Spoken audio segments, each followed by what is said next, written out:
What are we called? Never Points North. Yes. That was your $4 word. Welcome back, everyone, to Never Points North, a derivative of Fractured Compass. Today, we have... Me! And me! Welcome, everyone. So, we have Tamar with us tonight. Welcome back. Welcome back. Yes, there is no Mike. He will be joining us in a couple weeks. Then we will be doing the July podcast. And, of course, with us always is... Me, Jackie, yay. Jax. And then sitting in for Mike, we're going to have Riley. Who is sleeping. Currently just sleeping on the floor. Which we would like to stay that way. There you go. So that she doesn't hit the wires. She had a busy week. She had a busy week. She's going to continue to have a busy week. Because we're going to... We're taking her to GTA. So yeah, GTA is going on at Knott's now through summertime along with summer nights. So we'll be popping in to GTA on Friday. But speaking of Knott's, let's just address the 666 elephant in the room. Season passes, guys. They're back. I don't know if that was a product of the internet bullying Knott's a lot, or if Knott's was just like, we're going to make them wait. I have my theories, but I'm going to keep those theories maybe more to myself. I mean, they did put it on the post that said, we heard your... Screams. Basically crying about it. So we heard you bitching go. and moaning. Your boo baby cries. Yeah. So here's the thing that you asked for back. So my thing is if they... Were they really not going to do it? And then they were like, no, let's do it. Or were they just like, we're just not going to tell them. We're not going to make it an available add-on until summertime. I think they needed to recoup and restart what happened for 2020, 2021, and then everybody crossing over to 2022. So I think they needed to stop, and they needed to basically like reset. And I feel like they were always going to do it. Why wouldn't they have done it? Universal does it. NOS is gonna gonna offer it. I know, not just, and it isn't, but if you really look at the world of theme parks, everybody is Spider-Man pointing at each other. It's true. Okay, everybody's like, what? We are literally Spider-Man pointing at each other right now. Yeah, so like we're doing it. Okay. It's happening. Literally, they're Spider-Man, pointing at each other, going like, "What are you doing? What are you doing? What are you doing?" And and everybody is looking at each other. So why wouldn't they offer that pass? Now, I think they always intended on bringing it back this year too. I think they were just waiting. Yeah, I think so too. Yeah, because wasn't it in 2021 you could already buy your 2022 pass during the 2021 season? I believe so. Like if you had already renewed for... Yes. If you had already renewed from what I remember, I think that's how it was, but I think they were deliberately waiting to drop this until they were closer to doing their own announcement, doing Midsummer Scream, now that they are announced to do it and all of that. I know we're going to get to that, but I think they deliberately waited to drop these passes again. I think so too. Yeah. I actually agree with the theory that they had to kind of clean slate it and then go, okay, again, now. these are theories because we don't actually know, so. No, and they know we don't know. We okay? don't. I'm know. just making sure. Devil's Den 3D. People like to run away with the damn mouths, so But we don't know. We don't know. That's just the most theoretical thing, is to go like, everything was kind of out of control, and then we needed to pull it back. But isn't this how they used to do it when they first introduced it? It was at that one announcement event in like 2012 or something like that. Yeah. And then it wasn't available until the announcement. The next year in August, they sold them right when it ended, and everyone's on their phones trying to fucking buy it. So how is that? Here's my thing. Why was there so much outrage for these past, 6 months when this is how it used to be? Because people got used to having it available. I think all the pass holders did all the time. I think they were used to just being able to add it on as the New Year hit, and then I do believe that they didn't release them to the public last year. That was the problem. Was that what it was? Oh, yes. Is that what happened? So they only had it as an add-on to pass holders. And then that ran out, and then so people who weren't pass holders of Knott's, so they just wanted to do Scary Farm, that was not an option for them. And I think a lot of the photographers aren't pass holders of Knott's. They're doing other things. So they don't have, that time. So now that they are going to release them as the season pass right now. You can add it on, and then June 9th, it will be released as its own thing to the public. Right. For like $10 more or something like that, Yeah, right? so like $159. So $160. Yeah, I think that's right. It was like $159 plus all your add-ons and Yeah, all the taxes and fees. But I don't know. Unpopular opinion, guys. Leave in the comments below. Do you think that $149, $159 is still too cheap? It's too cheap. What do you think? I kind of think that's a little bit cheap for a pass like that, for an event like Haunt. Especially for the 50th? Yeah. I think especially for a year like this, I feel like it could have been $200 easily, and people still would have paid for it, especially because it wasn't available to the public last year. Kind of taking it's no different logically than looking at Disneyland passes when Disney pulled passes altogether for a while. People didn't have access to it. As soon as they had access to it, it was a freaking free-for-all, and the wait to get a pass was hours. Yep. Hours, yeah. On the website. You actually tried to get a pass. I did it for shits and giggles, if I'm being honest. Yeah. I got on, and while I was working, I left my phone there to load, and I think it took 4.5 hours in a queue to get in there. And by the time I got in there, all of the passes were sold out. Mm-hmm. And then they re-released them a couple of months later and dropped more passes through Disney. And I didn't get on to try that second time. Yeah. And because I was like, I don't care to. But it's just wild to see when you make something unavailable to the public and they're pissed off about it the second you give them the opportunity again. You could charge them, because now Disney doesn't have a payment option. It's all or nothing. It's all or nothing, I think, on the lower end. On the higher end, it's still a payment. You can still do a payment. The passes that I used to have were closer to the higher end ones, and it's an all or nothing. Really? Yeah. Because I think if you go on now, you can do a payment. Now? Yeah. Oh, that's cool. At least they changed it. I mean, but it's smart. You're making that money right there, because I know Disney also had to recoup after 2020. Everyone did. Right. So it's the same logic to me. I think Knott's could have very well charged more, especially it being a 50th and then, having that landmark year. But, I mean, hopefully not charging that much will sell them out quick. I mean, they probably will anyway, but realistically, $200 would be $50 a night for 4 nights. Which is cheaper than it's a cheaper ticket. than even like the online prices. Mm-hmm. I think I paid $55 for my ticket last year, and that was with my discount as a pass holder. Right. Mm-hmm. So this is still a better deal if you go more than 3 times. Yeah, and most pass holders, I feel like, go quite a few times. So if not like every Thursday and Sunday. Right. Because when we had it, we were there every day except for Saturday. Yeah, I don't think we ever went on Friday or Saturday. Now that they open up Wednesdays in October, yeehaw. We are definitely. I mean, pass holders could definitely go Wednesday, Thursday. Wednesdays are gonna be Did you Sunday, guys work? Were on a you guys cast when they were doing Wednesdays, or did you guys start working the event after Wednesdays had been pulled?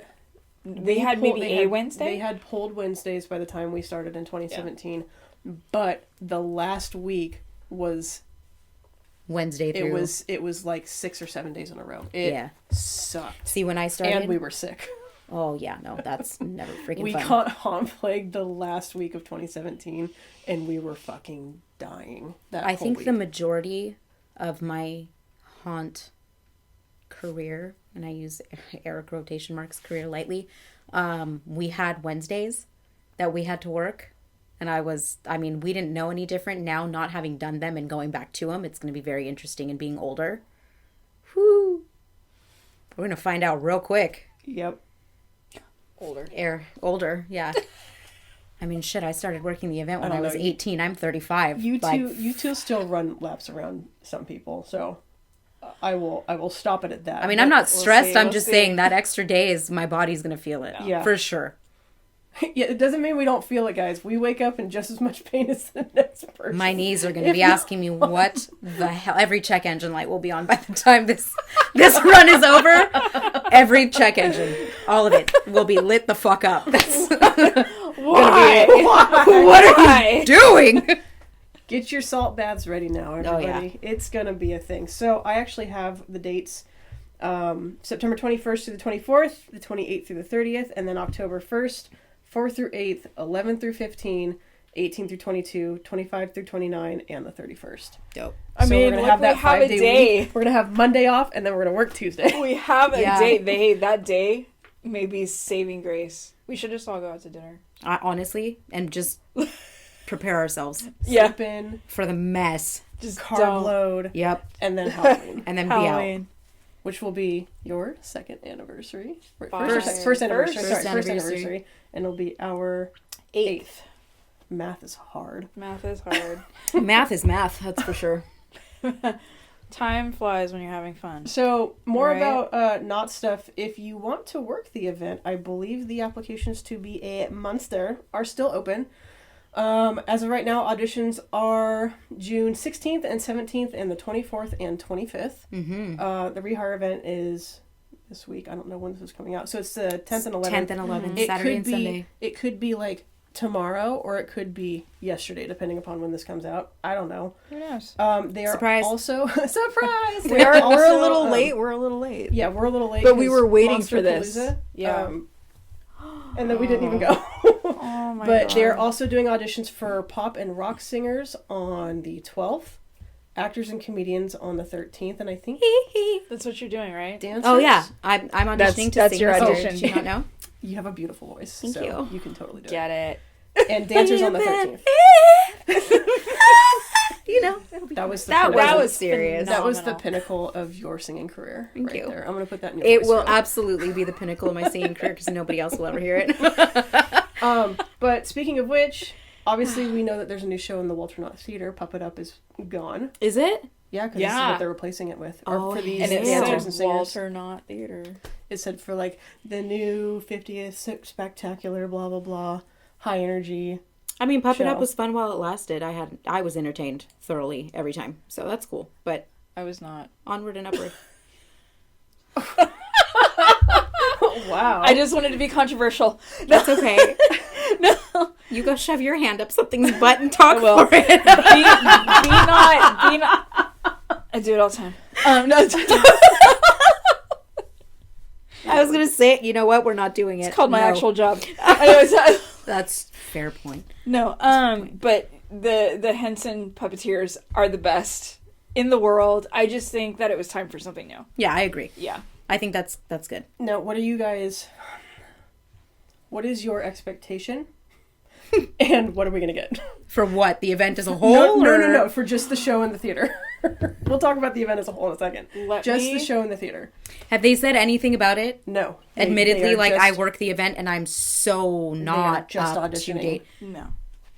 They're just auditioning. They're just auditioning dancers, pop and rock singers, and actors and comedians. That's all we know. Oh. Oh, see, that makes it sound like they're gonna do like a plethora of things in one show. Like they're going to try to hanging it? Okay. Why would you be auditioning that many things unless you have absolutely zero clue about what you're gonna do and you're fucking winging it? All right. Sorceress. Yeah. You've been in it for a while. Yeah. Okay. You've seen some shows. I seen some shit. All yes. right. I'm about to pull out because I've been around for a while as a guest Okay. going. All right. I want to see something that was in between Ed Alonzo and Elvira. That would be nice. You got the sexy dancers, you know. I want to see some dance moves. I want to have some comedy, maybe some like I don't know what the acting is about, but you know, Ed Alonzo did his magic thing, like those skits. But then when Elvira pulled out the first time. Oh my god. We skipped the first pull out, but the second one we lost. Look. It's not a second night. No, are we I'm gonna keep it to myself. The first time there was this show that was written. I want it to be so inappropriate and I'm not gonna do it. Okay, go ahead. There was a show that was written, and it was like We can't be at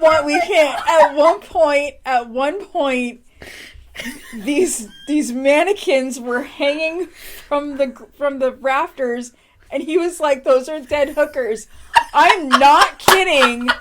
Watching this show. What was that? Because why does that sound familiar? Hold Yeah. on. When was this? This was like Was that Ed Alonso? No. it was not. It was something that they had in between Elvira and Ed Alonso, and then when she came back in, like everybody's like, thank God.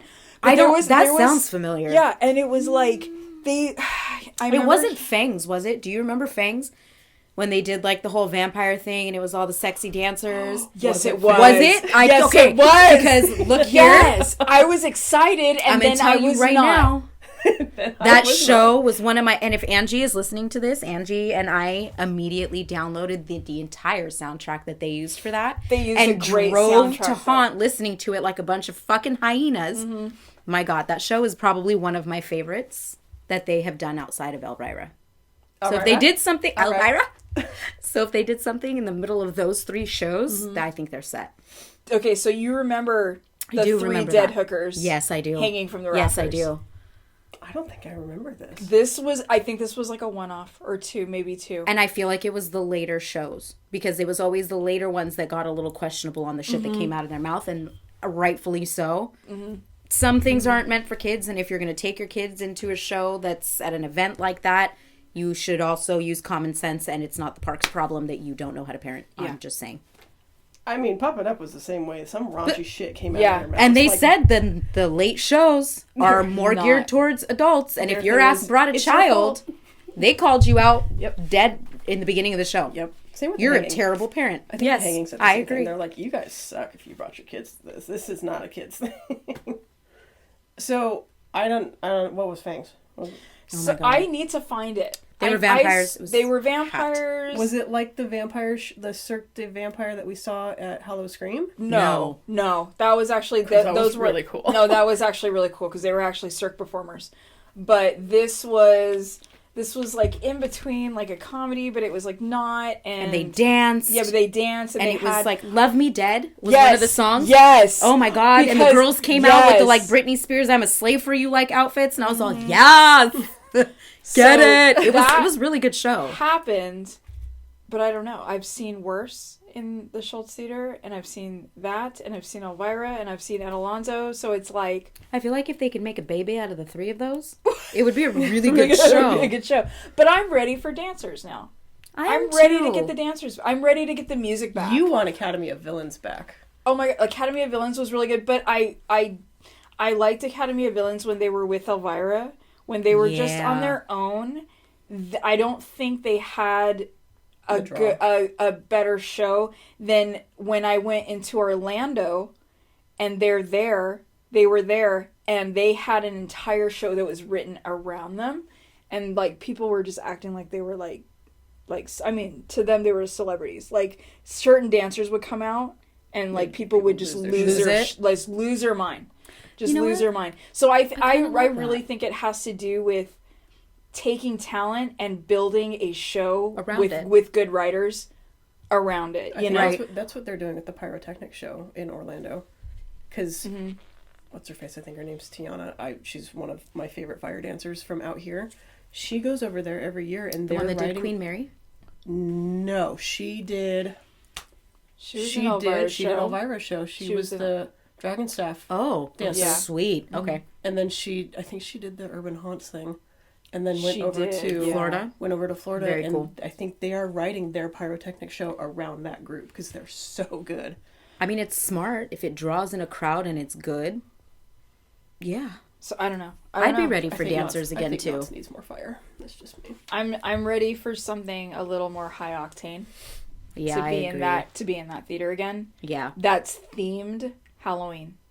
Yeah. I think that was magic too, because I don't care. I love magic. Houdini over here, y'all. I love magic. I love escaping. I love all kinds of anything that has to do with that. I'm for, and especially if you put somebody in you know, Houdini's death chamber, like the death chamber, like that's scary to watch somebody do it, and it's fantastic. Even though it's a trick, for the most part, like it's still dangerous. It's dangerous, right? It it's fantastical to see.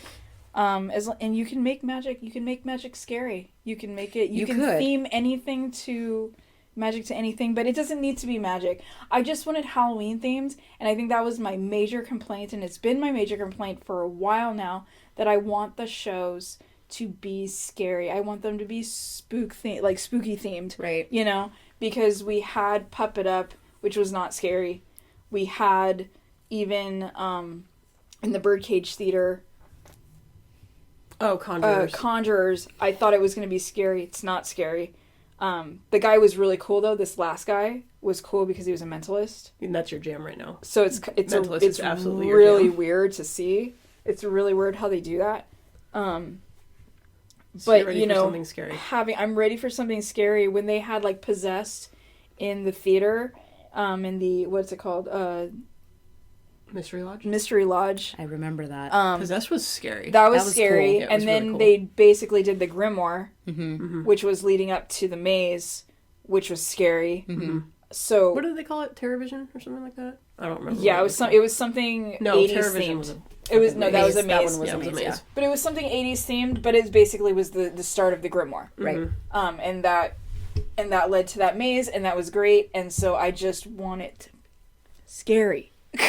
Like Yeah. So what do you just- think lends I don't like these Kind cheap of- shows. kind of across the industry, what lends like dance and magic to be kind of the central theme of a lot of these shows? Entertainment value. Yeah, I think But why Halloween?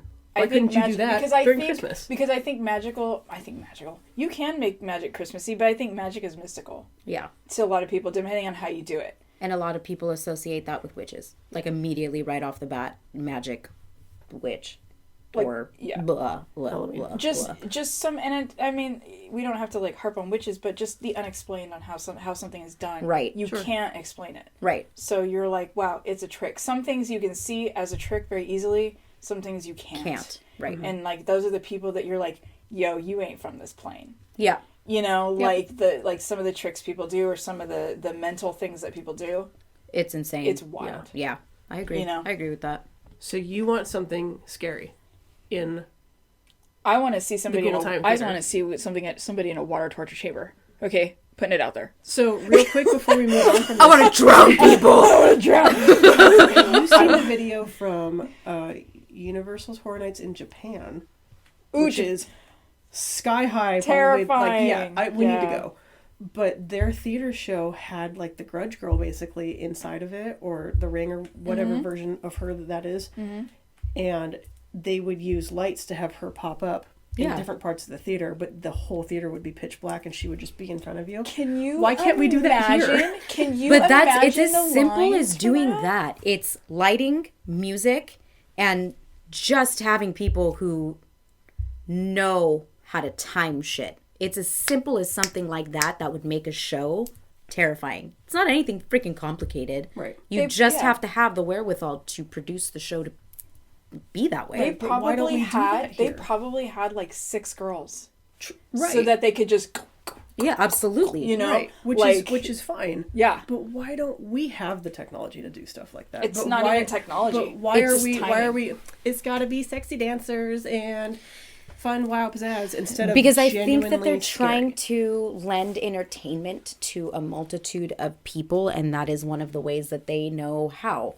Because the event as a whole is mazes and street zones where you can't get away from monsters, so they're trying to give people a reprieve to where you're either laughing or you're staring at sexy people doing things, or you're like mystified by magic. So they're trying to pull you out of that when people need a break. Because when you're out running around the park, you don't have it. There isn't anywhere you can go in Knott's where you are not going to be hounded by a monster. except for Fiesta. Right. But outside of that, like, I feel like they are trying to draw people in to get entertained in a different way that pulls them out of the experience if they need it. Because Universal used to do it when they had Bill and Ted. That show had, like, yeah, it was Halloween themed, but it was comedy through and through. Right, well, so was The until they Hanging. pissed someone off, and then they pulled that show. Right. So Bill and Ted was. it was fucking amazing. It was so good. that was one of the reasons I went to Universal back in the day. But it's every park has that. I'm also going to tell you, in America, sex sells, It's true. and it is very much not off the table. Like, even though we think it's a taboo, while in Japan, sex is not really on the forefront. Right. I agree You with know, that. it's just not. So they come up with different things. It's the same thing like I also don't think that they care about like you having a safe spot. The whole park's going to be fucking No, Right, they're gonna and they don't. destroy Yeah. your fucking Yeah, life. they're Have you going seen their to movies? traumatize Holy you. shit. And I'm totally fine with that. But it's like the same thing in like in Europe. You will not find violence. It's very hard to find violence because it has been a very violent area, Right. and horrible things have happened on those planes. So I've talked to people who've gone to Europe, and they're like it's hard to find an action movie. Like you cannot find it. Right. But as for sex, it's natural, Right. and you can find it Correct. everywhere. It Right. just depends on where Yeah. you are in the world and what the culture is. Because to us, I agree with that completely. Yeah. Sex sells here because it is taboo, but it's like that. Get your hands on it. Can't get enough of it. right. Thing And to where. but like Halloween is totally the time to do that. Because it's we're letting loose. It's and more But we're adult also the to be- fucking yeah. fools that have Leg Avenue costumes where girls are running around in next to nothing. So, Yep. of course, Yes. that's going to be what they put on stage. Yeah.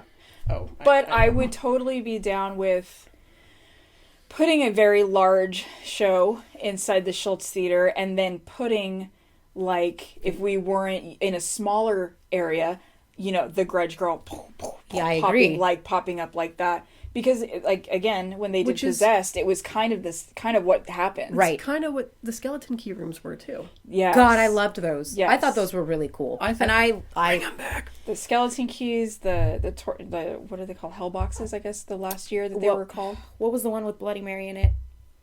Oh my God, you had to pay. It was like a separate thing.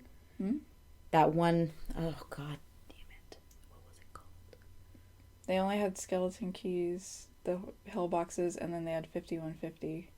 And then they had Trapped. That's the one. Okay. Okay. I was like, It was like a separate like, thing, no, and yeah, one I was of like, the right? No, they one had of Trapped. the rooms had Bloody Mary was in it. got it. Okay. We never did Trapped. I didn't either. But We were ready to We the were next ready year, to, and then they pulled it, and they did Yeah. 5150. So we were gonna enjoy our opening weekend, and then go the next weekend for 5150, and they pulled it because that person got offended, yeah, as people do. Wah, wah. political correctness does kill a lot of things. It does. So. And I really like the Skeleton Keys, and I think that's what I want back, are those very intimate, very scary, nowhere to run type things. Like, I'm okay with this huge show being in the theater, and for something like how they had last year, the whatever cirque show that they had. Carnival de Grotesque, Which was really good, right? Absolutely stunning. I thought it it was was awesome. amazing show. Yeah, Because it was kind of like the Yeah. vampire circus that we saw. and they did like, in a have way. the Yes, cirque performers, and they had the cirque performers. and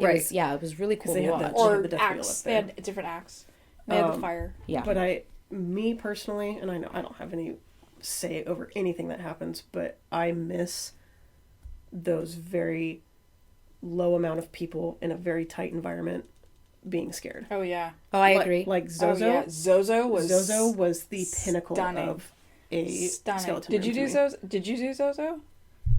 Did you do as in did you experience it? I'm trying to remember. Okay, so you go in, and This there's is when they had the hell boxes.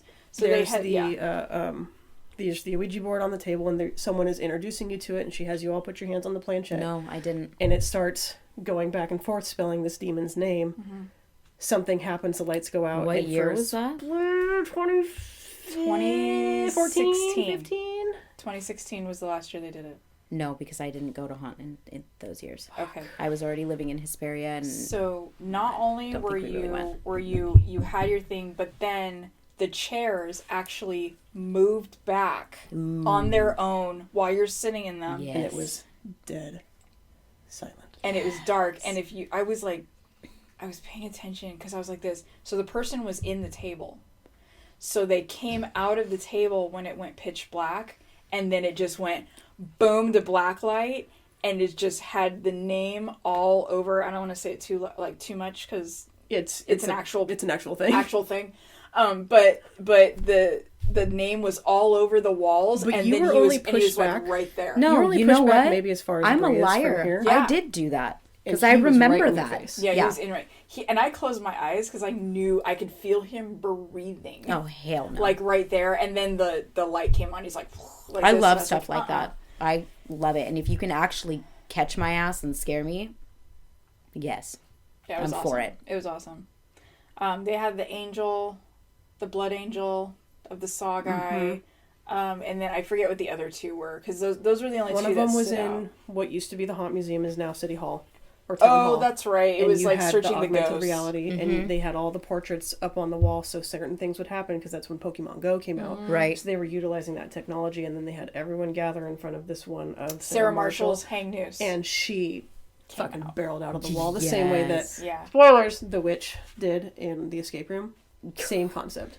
Yeah, the one where we all were in the Matrix because we said, I was just like, what? That was fun. But yeah, bring those back, Knotts. I mean, honestly, that or those smaller shows like Possessed. I miss that stuff. Yeah.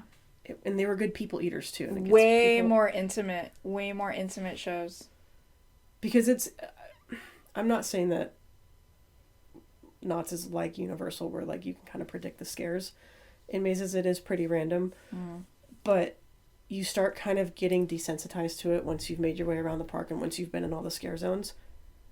So stuff like that keeps it fresh, and they consume a lot of people to just disperse the fucking crowds and get them away. Yep. Right. So that's just me. Anyone else have anything to say about that stuff? No. Okay, cool. So there is new maze construction. We have no fucking idea what it is. We haven't even been, we're going this Friday, but we haven't even been to see what any of it looks like. But without like speculating or anything like that, because that's not what this is, do you have any wants or anything that you want to have like revisited? I'm going to be honest with you. I feel like I've kind of been purposely trying to avoid conversation about it, because I think I want to go into the 50th and just be like, oh, that's cool, this is what they decided. Or when, you know, as employees of the event, when we get told what everything is at orientation, or if we hear about it before or whatever, I just kind of want to go into the 50th and enjoy that it's the 50th without having expectations on the event this year. I think because everyone has such high expectations, outrageous expectations, opinions. They have opinions about the way they think things should be. I've actually heard people that are going around and spilling what is actually happening that shouldn't be opening their mouths about what's going on for the 50th, which is really shitty because you're killing it for a lot of people. Also, don't be a dick. Don't do it. But I just kind of want to go in with no expectation and no knowledge of what they're doing until we're told or until it gets posted somewhere, and just enjoy it, because I think 50 years of this event is really fucking cool, and I'm just excited to be a part of it. So I think that's where I'm at with it. I'm kind of just waiting to see what they do, and then when we find out, we find out. That's totally fair. What about you? Yeah, I'm kind of with her. I have like zero expectations for what it is, because, you know, we've all worked the event so many years and we've seen so many changes and whatnot. So I just want to go in and just kind of see it for myself. And, you know, we know the ones that are most likely coming, you know, mazes that are most likely coming back. Right. Because they're, you know, they're there. We know what was retired. We know what didn't get retired, just because of them releasing pins now. Right. You know? Totally. Right. Yeah. So takes the guesswork out. Yeah, I mean, you know, honestly, like, everybody ragged on Pumpkin Eater, but this last season when I went through it, I was all like, wow, it's actually, like, if you really, really look at Pumpkin Eater, awesome. it had so many good elements to it. I agree. And so if it was firing on all cylinders, if everything was working, and it had a decent enough amount of people in it, Pumpkin Eater was scary. Yeah. But that's the thing, too. I feel like the longer that a maze is around, naturally, unfortunately it shouldn't, but it does. It like regresses, and people get so used to it being there for so many years that they're just like, oh yeah, that maze. But as soon as they take the prospect of it away, people are like, oh, it really was it was cool. It was really good. No, you're right. You're absolutely right. Because this last year that I went through it, I was like, they added some new elements, and I was just like, wow, yeah, you know what? Like, it's quintessential Halloween. Yeah. And it looked really good. It wasn't like quintessential like how Trick or Treat was. Right. Where it was just like, this is Trick or Treat. This is the pinnacle of like Halloween. But the whole pumpkin vibe and the whole Pumpkin like Eater reminded me of how Hayride used to be. yeah. Oh yes. Yeah, that's yes. a good way of and putting what it. That's cool. God, I wish the hayride looked like Pumpkin Eater. Yeah. I wish you rode through something that looked like Pumpkin Eater. That would be really like freaking cool. Like I would pay huge money to go through that. The only thing I can say, and this again, we're not speculating, and whatever they do, it is what it is. Mm-hmm. I have seen on like I don't know, like the Not Scary Farm fan page or whatever. When I dare go on Facebook right now, they just have a little plaque and it has a happy face on it. For what? In public view, for all the people that are going and filming. Oh Construction yeah, updates. the one like there's a new piece of wood.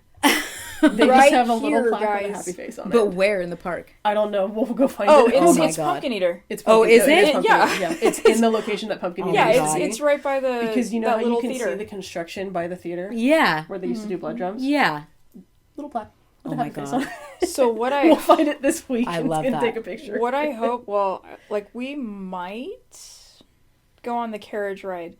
What I hope they did is cover up like carpet or something. tarp it what they did, because if you go on the carriage ride, if you go on the horse-drawn carriage, you can look down into the maze. Oh, the stagecoach. I'm like, what? Can you really? Yes, absolutely can. It 'Cause goes up and it over goes the bridge. up and Oh, over the you're bridge, right. and it's right there, so you can see it. So I'm hoping that they tarped it, because I really, really want them. I mean, don't think that Fracture Compass wasn't guilty of We're the reason for Devil's Den 3D, yeah, guys. looking at stuff, because we were the original reason why Devil's Den 3D popped up, but like as we've matured, I'm kind of like, I want to go see the happy let's face. just I let just it be want to go surprised. find But we'll the let us see the happy face. But there was a huge debate on whether things should be covered up, and if they don't cover it, It's free game. it's free game. It is free game. Because- and I feel like they should know that. But yeah, they do. You know? They do by this point. But I hope that they do tarp it, because that is one of the new mazes, and I want everybody to be surprised. Yeah. You know, it's the 50th anniversary. Yeah. You guys, like, this has been going on since 1973, and technically it's 51 years. It's just 2020 blacked out. Right. You Fuck know, you, COVID. Right. like, and so we're celebrating the 50th and the 51st year of this Longest running Halloween party in the entire yeah, world. longest Yeah. running Halloween. And like, think about this, walking into Ghost Town, you know, quintessential fog alley. It's a crisp October, and Walter Knott sits on that bench where the two mannequins are sitting, Fuck the and says I want a Halloween party. The man never said anything against his family.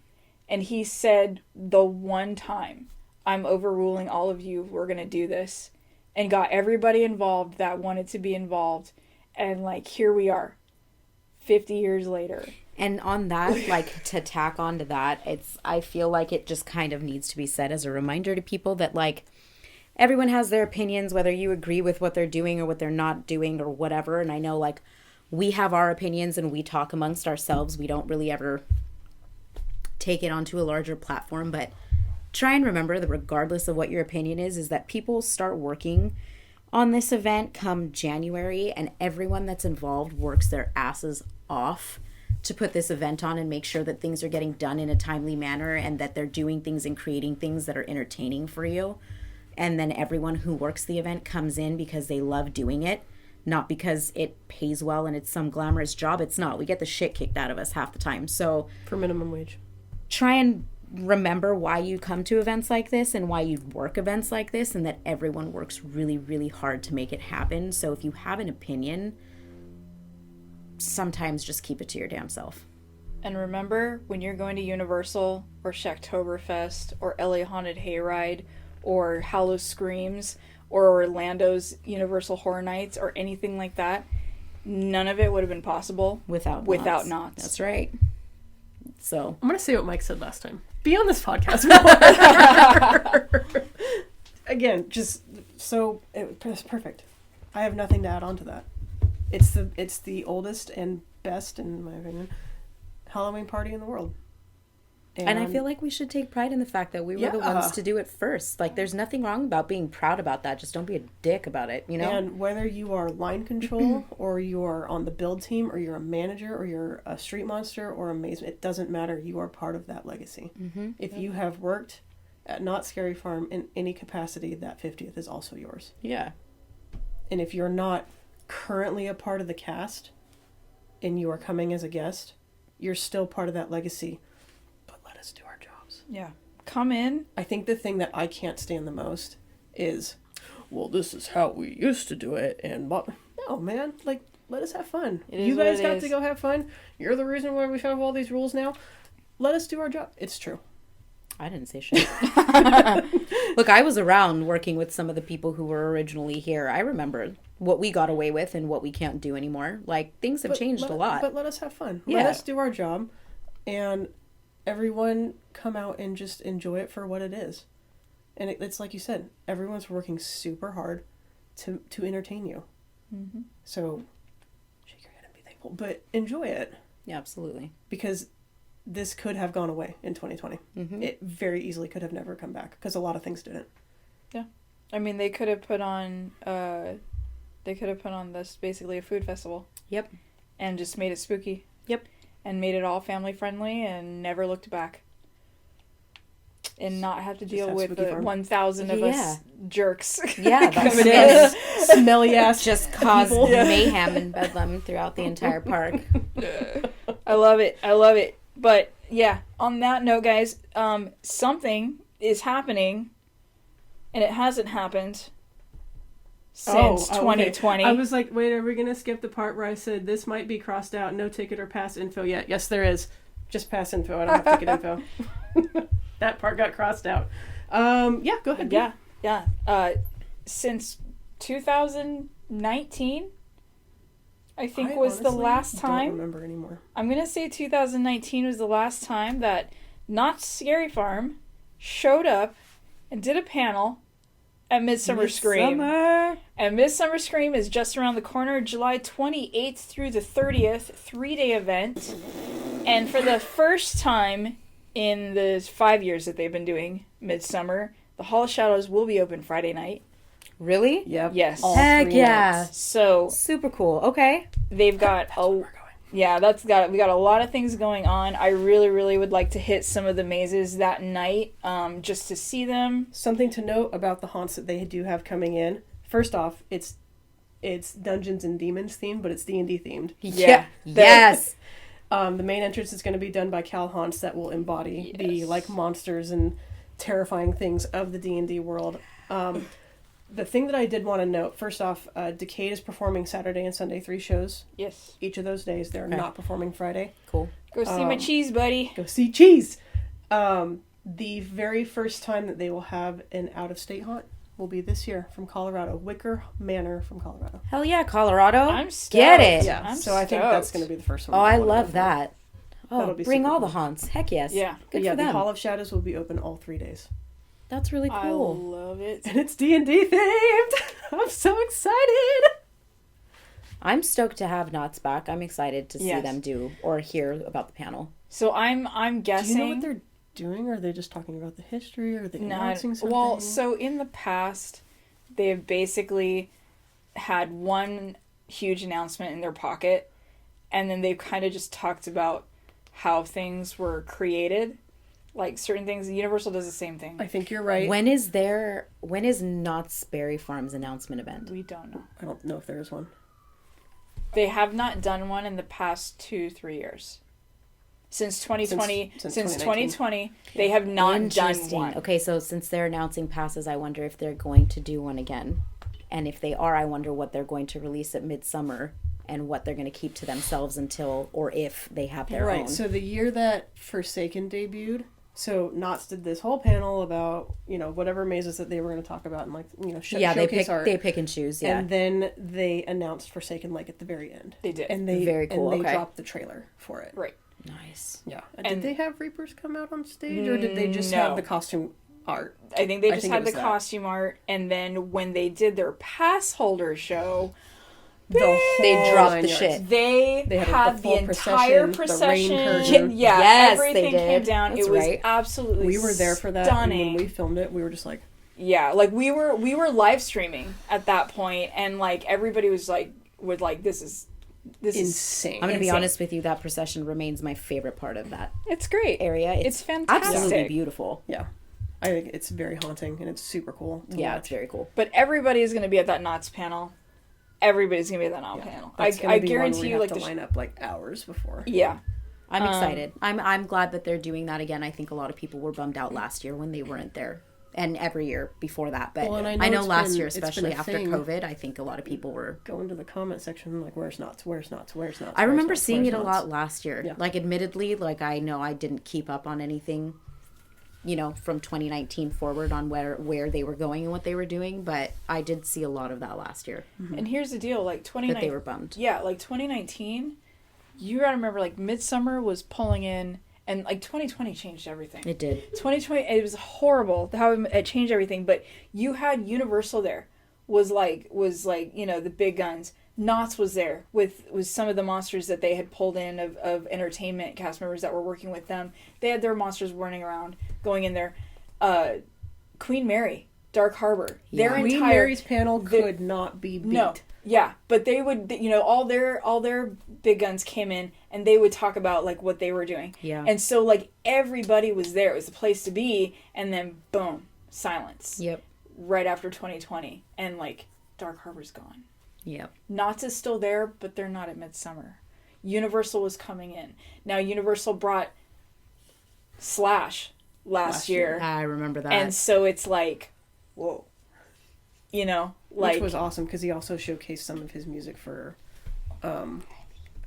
he showcased his music for the new house. Maze, yeah. Maze. It's not a maze. We It's- do that every time. Whatever. It's fine. It doesn't matter. People know what you're talking about. So that is, we don't know of any other panels right now other than Scary Farm. That's the only thing that I saw has been announced, right? yes. I scrolled Yes, through and I didn't they see have. anything else. You had The Hall of Shadows open Those all people. 3 days. Wait, that's the only panel that's been announced for Midsummer so far? So Ooh, that was far. smart on Knott's behalf that they were the first ones to get announced.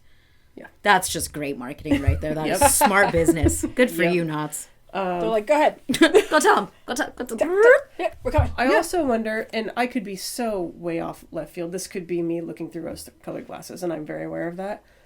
But I wonder if all of the other haunts are like, it's your 50th and we owe everything to you. Go ahead and make your announcement. Oh, I think more will show up. I think they will too. I remember Horror Nights a couple years ago was at Monsterpalooza doing Holidays in Hell. Yeah. That was the very first thing that they announced. Do you We were remember- there because of that. Do you remember we got blasted off our chairs? Yeah. Okay, so you work with cameras, I do. okay? So you understand how microphones work. I do. Okay.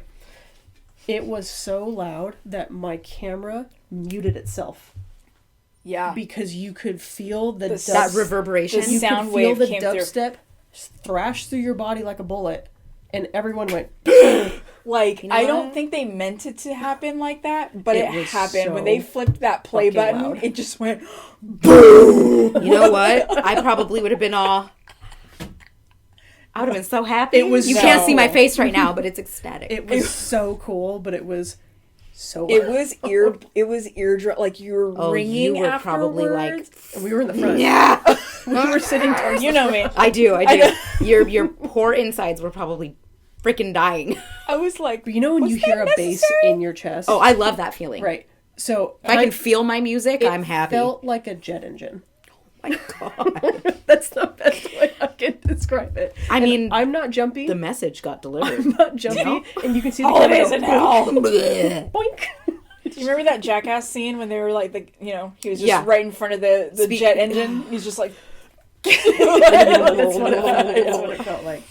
But So that's what funny. I'm wondering. Again, rose-colored glasses, wishful thinking. I'm wondering if the local SoCal haunt people Haunts. are like, Knott's, go ahead and be the first one to say you're having a panel.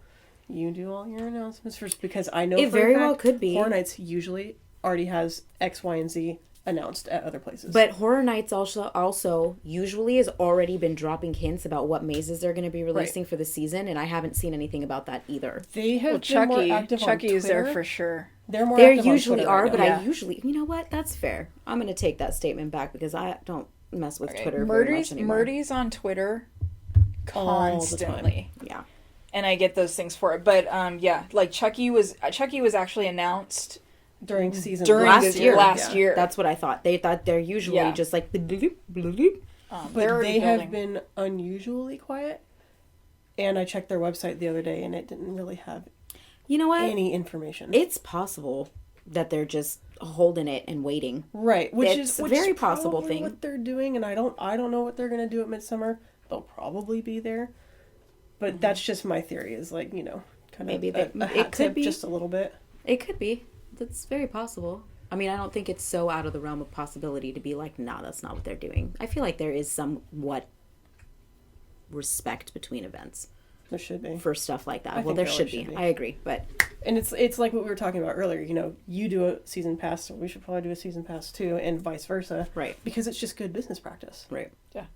You. Spider-Man you, meme. you. You? And you.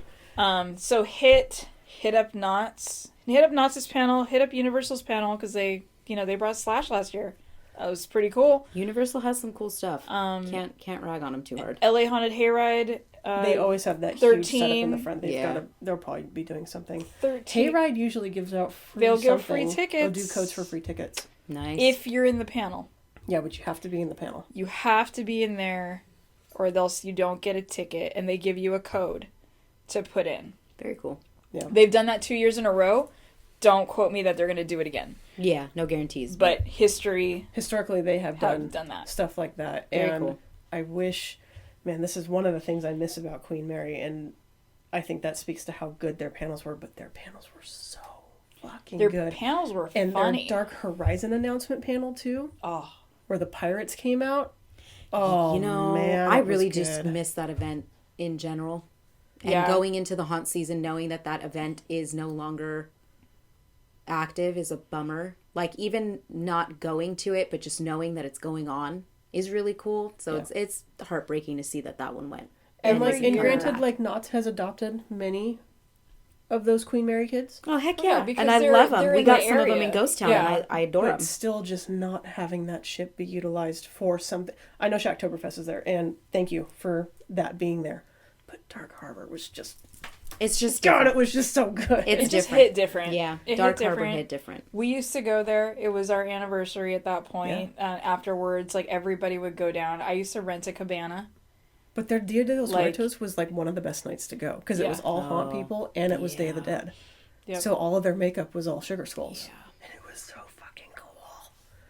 It was really a cool event, and I'm grateful that we had it for as long as we did, and that at least I got to experience it for years before 2020 just destroyed everything. But it's a bummer for sure. Yeah. So more Midsummer, 350 plus vendors. Hell yes. Feral Cat candles will be there. Yeah, come and see the three of us plus a deer. A very tall deer. A very tall deer. We'll have lots of surprises in store in our booth. Yes, we Very will. exciting. For purchase. Come spend your money. Please. Shameless plug. Come buy things from them. Yeah, We have also be did working the upgrade to a event. 10 by 10. I know, that's going to And be fun. we need help. We paying that off. upgraded to the 10 by 10. We upgraded to a corner. We'll be on a corner. I know that. That's all I can say. But we have branched out. We are making a lot more things than just candles at this point. Because it's now Feral Cat candles and curiosities. And Jax, you've been working hard, and I've been buying a lot of things. A lot of dead things. A lot of boxes come to our house with things that you don't want to open. I have opened some of these you? boxes before, and you can still smell sometimes there's still beetles. Yeah, Bleach? You can still smell. You can still find little dead beetles inside the crevices of some of these bones and skulls that I have to scoop out. Hell yeah. Because they I'm chew weird. up. I think that stuff's really cool. It's really cool until you're tying something on. You're like, I got all the beetles out. Yeah. And I'm dealing with a fragile like raven skull or Frahile. something like that. Trying not to yeet it into the sky. Yeah, it's great. That's where you'd lose me. Yeet! Right across the room. That's why she deals with the bugs. Yeah. Other things that have been announced for Midsummer, the Black Cat Lounge will be back. It's hosted by Pluto TV. Did they announce that today? I think I saw something about that. And then Nathan Cat Lady will also be there. I don't remember. Yes, I do. One of the kittens that they were showcasing today, and it said, like, she might not be available. Yeah. Was Jamie Lee Herpiss. Yeah, it was. Or no, it was great. Purhiss? Purhiss. Yeah. Yes. Oh, that's Jamie beautiful. Lee Purhiss. Oh, I love it. She's Go probably already give them adopted money now. and adopt the cats. Give Meow Meows homes. The Screaming Room will be back, and then there are several other unannounced live entertainment and panels. It is still early-ish in the season, so give them time. Tickets are on sale right now. The Gold Bat Pass, which is literally worth its weight in gold, is $145. No discounts apply to the Gold Bat Pass. So if Correct. you use the Feral Cat discount code, it does not apply for that. It only applies to the regular tickets. Weekend passes are $69. Nice. Friday is $38, Saturday is $53, and Sunday is $43. This I feel that's like really cheap. I was It going to is. say, I feel like it's cheaper than it was last year. Like it's. Or is it the same price? And I just don't I recall. have no idea, but it's like, I mean, God, that is so cheap, dude. Like, But I can speak... It's cheap, but you know what? The cheap prices are going to... They There'll be a always lot of oversell. Besides what I'm about to say, they always oversell. And they have a line out the butt. Oh, we're going to They talk do. about that. But They do. in having the prices be reasonable ensures that they are going to fucking sell and make so much money. That show floor is going to be... So holy crap, it's going to be good. It's going to be good. so out of tips and tricks, guys, for Midsummer. I mean, from your past experiences, Jax, like, what would one thing be that you would tell everybody to do? Get there as early as humanly possible. At least on Friday and Saturday. Yeah. Saturday for sure. Saturday for sure. Friday people are still working, but So here's what happened this weekend, this past weekend. We were going to go to Monsterpalooza. You got off at work. You got home by I 4. did. Silly me. No. Silly me This is thinking not I your could- fault. This is just but the I feel nature like of how it kind things of are. is. It's I not. know. We went up to Pasadena. We drove up. Mind you, it was Friday traffic, and we still made decent time. Yeah, It we- didn't really I take thought it that was long. like 45, 50 minutes It to get. was not. It was an Okay, hour it was and like 15. an hour, but It was an hour and 15. But we got there, and the Pasadena Convention Center had booked 3 other events on top of Monsterpalooza, and there was no parking before the event even opened. So we turned around and left. And that is just the nature of what it is. I don't know what other events are booked for the Long Beach Convention Center or the surrounding downtown Long Beach area are going to be that weekend, but it's summertime. I'm expecting it to be busy. And when we went as media in 2019 or 18 or whenever we went, yeah, you guys were in line at at 6 6 a.m. o'clock, 6 o'clock in the morning. Yep. And there were already people there. Yep. I think you guys were... We And were this was on a second Friday or third a Guys as were Saturday? like second or... This was... was that a Friday or Saturday? No. Do It you was, remember? they didn't have Fridays, They then, didn't so it have was Fridays. Saturday Saturday? morning. Yeah. I'm like, and if you are on social media and you enjoy events like this, I know damn well you have seen that there is a line wrapping around that convention center and that they oversell tickets every And taking year. a tour of downtown Long Beach. Yeah. Yeah. So, I mean, like, the line is astronomical. If you really want to get into the event and you don't have a ticket purchased, even if you do have a ticket purchased, it's going to be an early and long day that day. You need to suck it up and just show up and then don't complain if you don't get in. No. Because For you know parking it. alone. It is history repeats, and every year it is like this. It is an incredibly popular event. Yeah, and we're vendors, and you would think we had guaranteed parking. We don't. don't. We literally have to show it. We leave our house at like 6 a.m. to like park the car Yeah. and then just kind of Hang out. sit and hang out. We Yeah. had breakfast Yeah. at our booth. Yeah. If we can get in, like we just chill. Maybe we might have to just chill in the car if we can't get in. we But yeah, did get in because Did we? I wrapped Nani's ankle. Yeah. Oh, that's right. Before her shit. Yeah. Yeah, we're when we were literally- setting Yeah, up, I I was sitting there remember wrapping that. her ankles. We do have to get there early. I would recommend, even though I think there are separate lines for Gold Bat Media There is. and general admission, Yes. it doesn't fucking matter. You have to be there early or you're going to sit in a 3-hour line that takes a lovely tour of downtown Long Beach before you even get there. And Be kind to the people working. Don't be a dick. It's not their fault that you've been waiting all day. The people who are working the event are not people who work for the event. They are people who work for the convention center that are being scheduled to work that day. They're doing what they've been told to do. If it's disorganized, that's one thing. But don't be an asshole to the employees.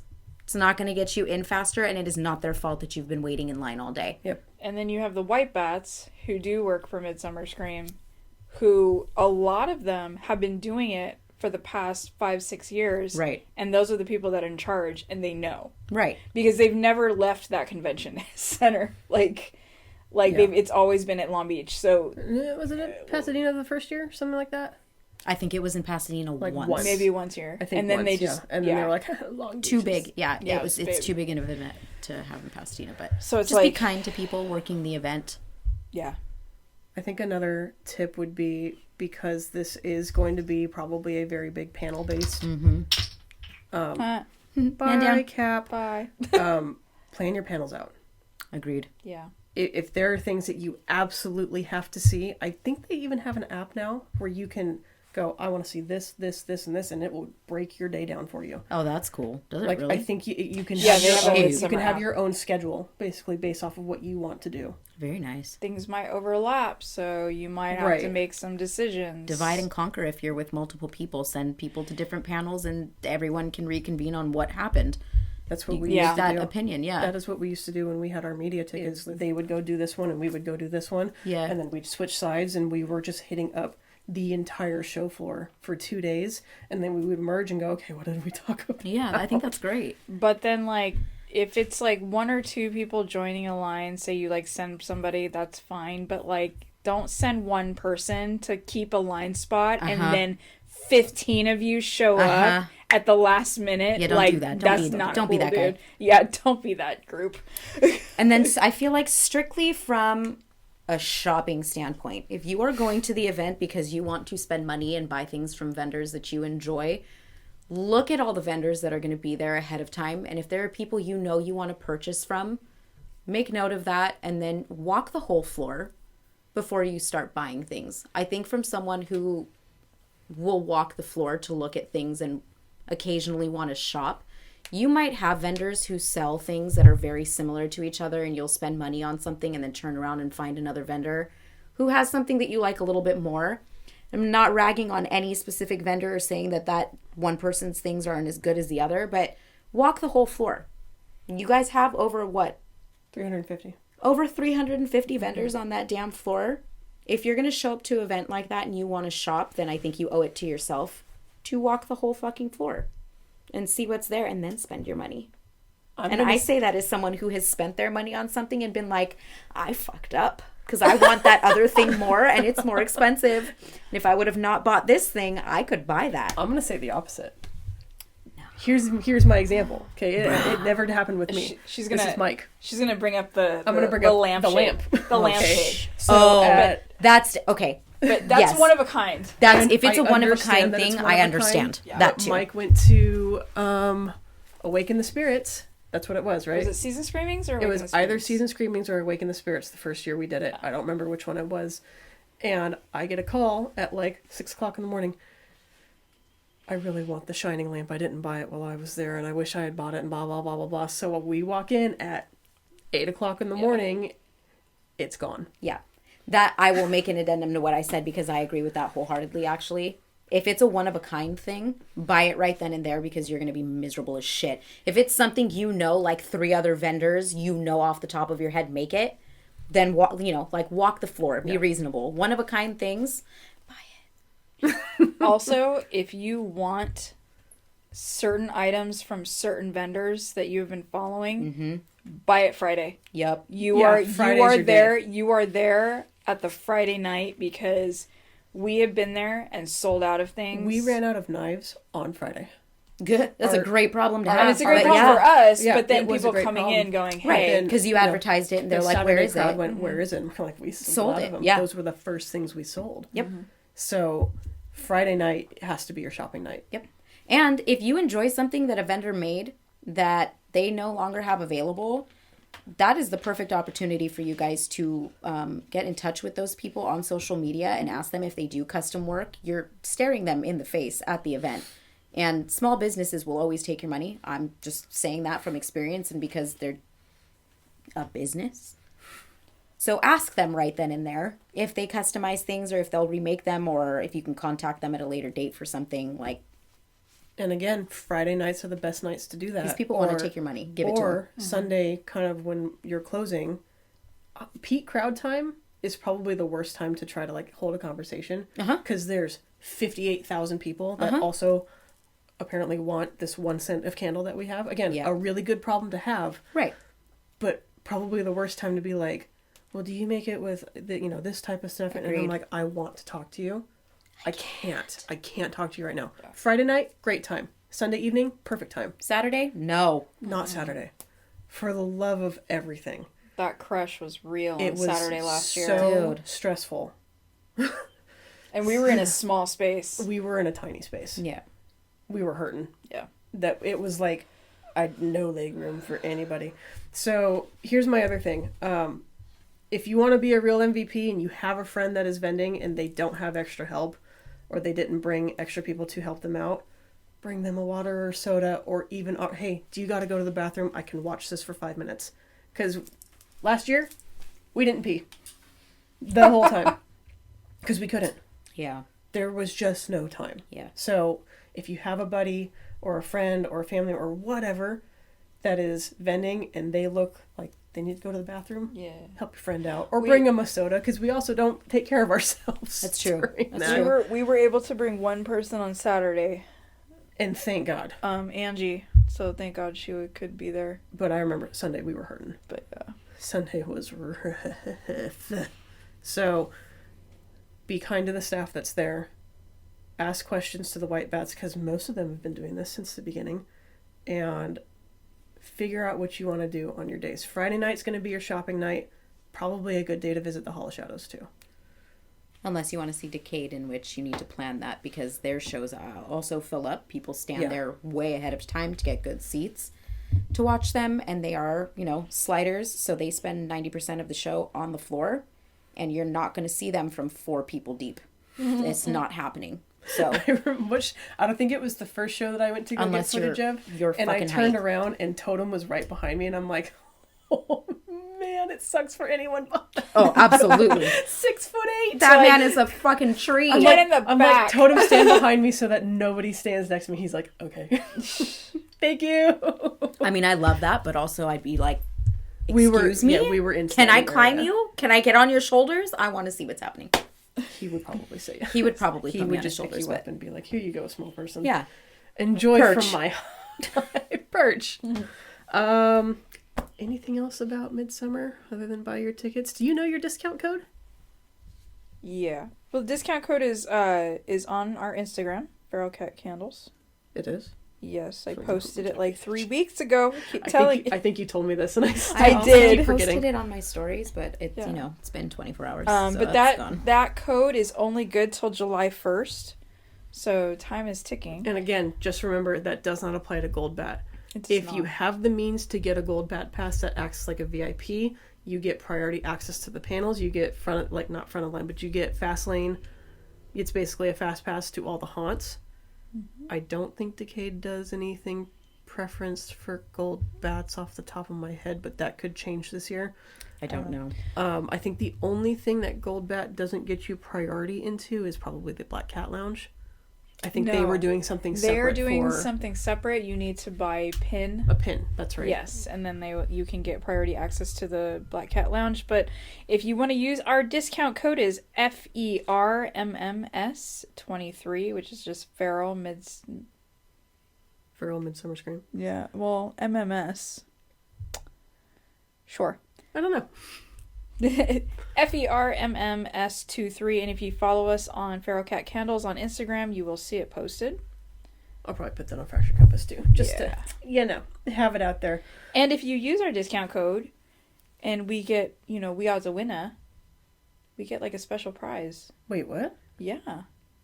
Same way. I think all the vendors have a discount code, right? Mm-hmm. So it's a competition between the vendors. Shut on the front door. Yeah, on who. Fiends is gonna win. It's not gonna be No, us. Fiends. Bruja is in first. That doesn't surprise It doesn't me. surprise me, at all. but Cat's Intuition is like third. That I was Shut all the like, front yeah, they were door. moving That's up. awesome. Yeah. Cool. They were really nice. Yep. We met them at the Garden Walk. Anyway, that's beside the point. Any more Midsummer stuff from someone who's gone as a guest consistently or as a vendor media? Any other things? Just like a reminder, obviously we've stressed that it's an incredibly busy event. Show up with your attitude adjusted accordingly. There are going to be people everywhere. They're going to be up your butt while you're walking around. It's going to be hard to get through things. People are going to stop walking in front of you because they're stopping at a vendor because they don't have room to move. Like, show up with your patience intact. And if you're not going to, then make that your own problem and not everybody else's. Don't be a dick. Then enjoy the event. Can I ask you something as someone who has done cosplay? Mm-hmm. Any cosplaying tips or courtesies or anything like that? Yo, show up with like an emergency kit if your shit falls apart. I can't even tell you. I thought about bringing a sewing kit for Holy the cosplayers. crap. Yeah. You know what? If I'll have a you're- little sewing kit on me if you guys need it. That's a great idea. Or like, I don't know. Glue guns. We try and bring snacks and water and stuff, and if we have anything, obviously I'll give it to whoever because I know it's hard. You are showing up in cosplay. Don't be the person who has their nose so far up their ass that if someone asks you for a picture or tells you that you look good, you think that you're better than everybody. Don't be that person when you show up somewhere in costume. Take pride in your work, and you can be proud of what you've done and know that you've done it well without being a snob. So don't be that guy. If you're showing up to events like these, just do it with the intention of having a good time. And if you're getting to a point where you don't want to be stopped to take photos anymore, be kind about articulating that to people. Don't be rude. People bring their kids to these events. Their kids get really excited when they see people walking around in costume.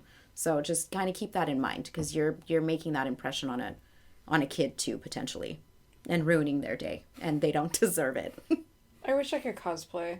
I really do. It's You know just who I think- can't. You know It'd who be I think so you much could fun, do though. at the booth and still be comfortable is the Legion. From No, Dead by I know, Daylight. but they have the masks, and I can't. Just put it to the side. I can't freaking. You Like, pop your head up and have the mask to the side, and people would still be like, "Oh yeah, that's Joey, or Susie, or Julie, or whoever the other." You could kid's also name do a is. Frank. sponsor from BioShock because they never have their masks on.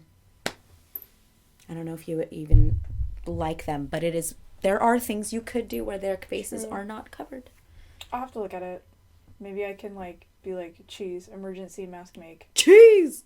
Cheese! Throw them like $200 and be like cheapest mask. Let's go! You get Spirit Halloween. Yeah, You get the just- first thing they God, offered me at I- Haunt.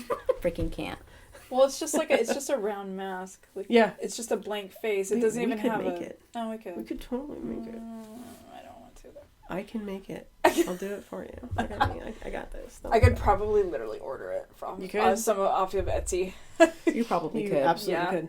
Yeah. Somebody's already made it. I think it's possible. If you really wanted to do something, you absolutely could. Or you could go in your vest and tie and button-down shirt like how you always do with I your know. bowler hat. It's just talking with people and like having something on my face might be like too much. It could be.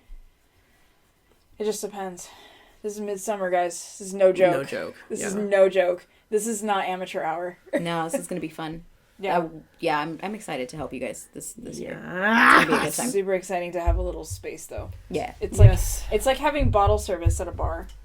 Right? Like with my Going own, from a with my smaller own booth table. To Yeah. a 10 by 10, To you're a all, 10 by oh my 10. god, the space. So much room for activities. I can stretch. I I mean, know. I don't have far to stretch. You guys can stretch. You know what I mean? Well, I have and all it'll be 5'2" of my ass. It's It'll be fine. nicer for the dog too, Definitely. Yeah. For the pup. because she was so squished last year. Yeah. She'll literally just be like Is she gonna be asleep the whole time? she'll have Yes, the, she will. She'll Yeah. have the most room. Unless Trey shows up. Oh, unless Buddy shows up. Then she's gonna like Uh-oh. puke when he leaves Yeah. because she gets all upset. She did. She threw up last year when Trey left because she was protesting. She wanted to spend more time with him. Trey, don't break the dog's heart. What are you doing? All right, so I think that's it for Midsummer. General rule of thumb: don't be a dick. In all aspects. Come prepared. From Prepare. guest all the way up, don't be a dick. If you work the event, don't be a dick. If you're going, don't be a dick. Just don't be a dick. And that's the title of the episode. Don't be a dick. Horror Nights, I know they recently had auditions. Oh my god. Putting you two in the same room is just... It's a delight. It really is. Okay. There are a few joys in life We than are watching delightful. you two feed off of each other and be terrible. Sometimes I wish we were filming still. Just I know. for shit like this.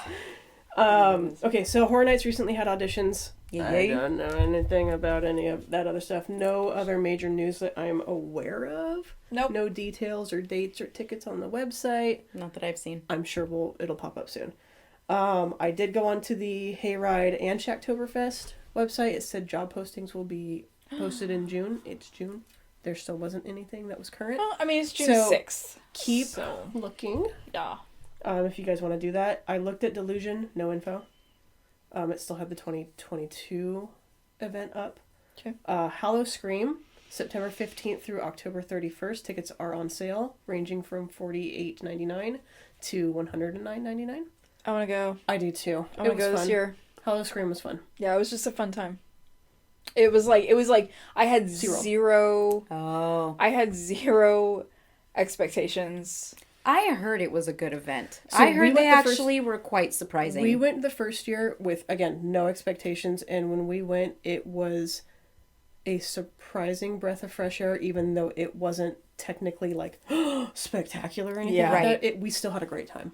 I had a friend who went to their Florida and worked it as a makeup artist, and she said it was actually quite enjoyable. That it was a really cool event to see. The Florida one's been there for a while. Yeah. They know what they're doing. Yeah. This one looked like a new attraction, but it was still a lot of fun. Cool. That's cool. And I think they are expanding. Their Cirque du Vampire was a shock.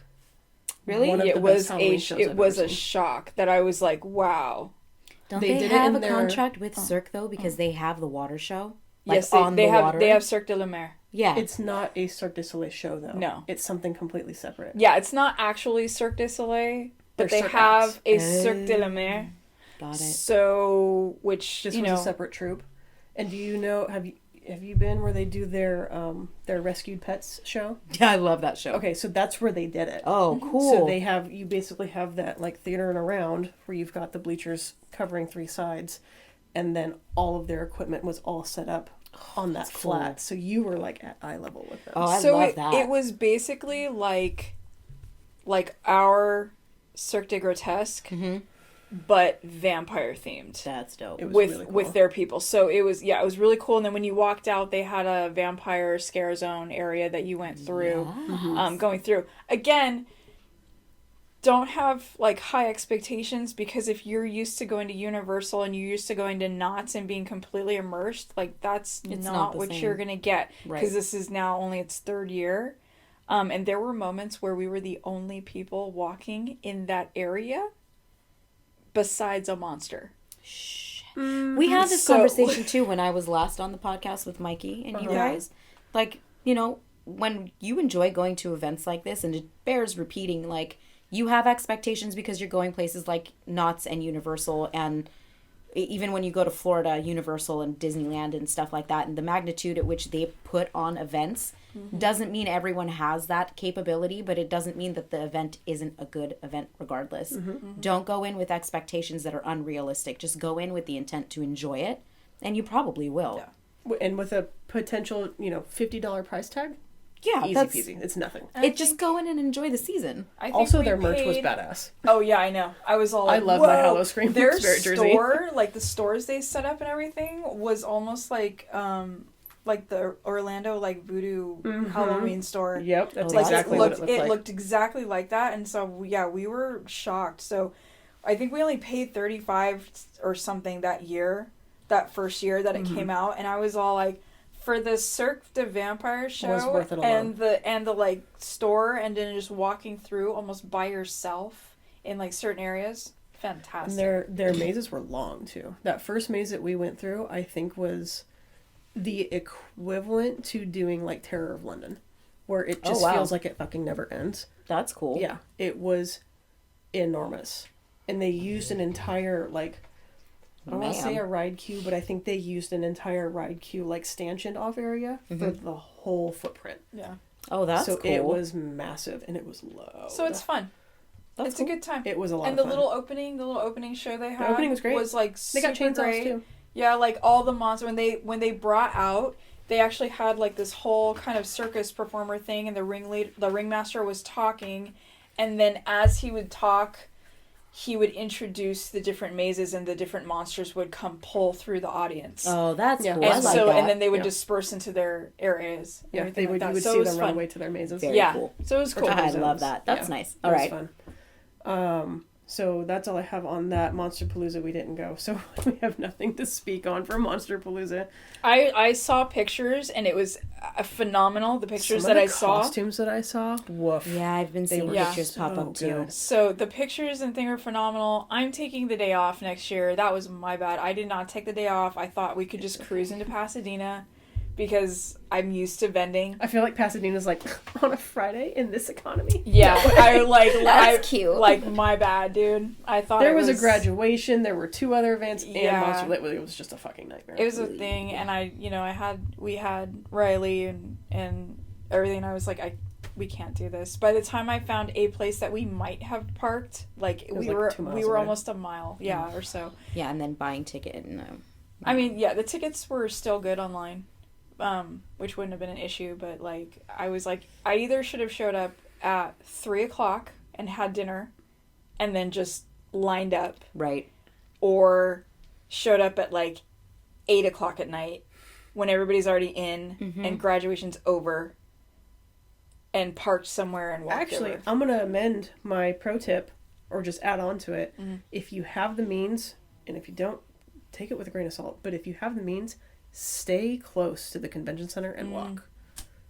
Don't fuck with parking if you don't have to.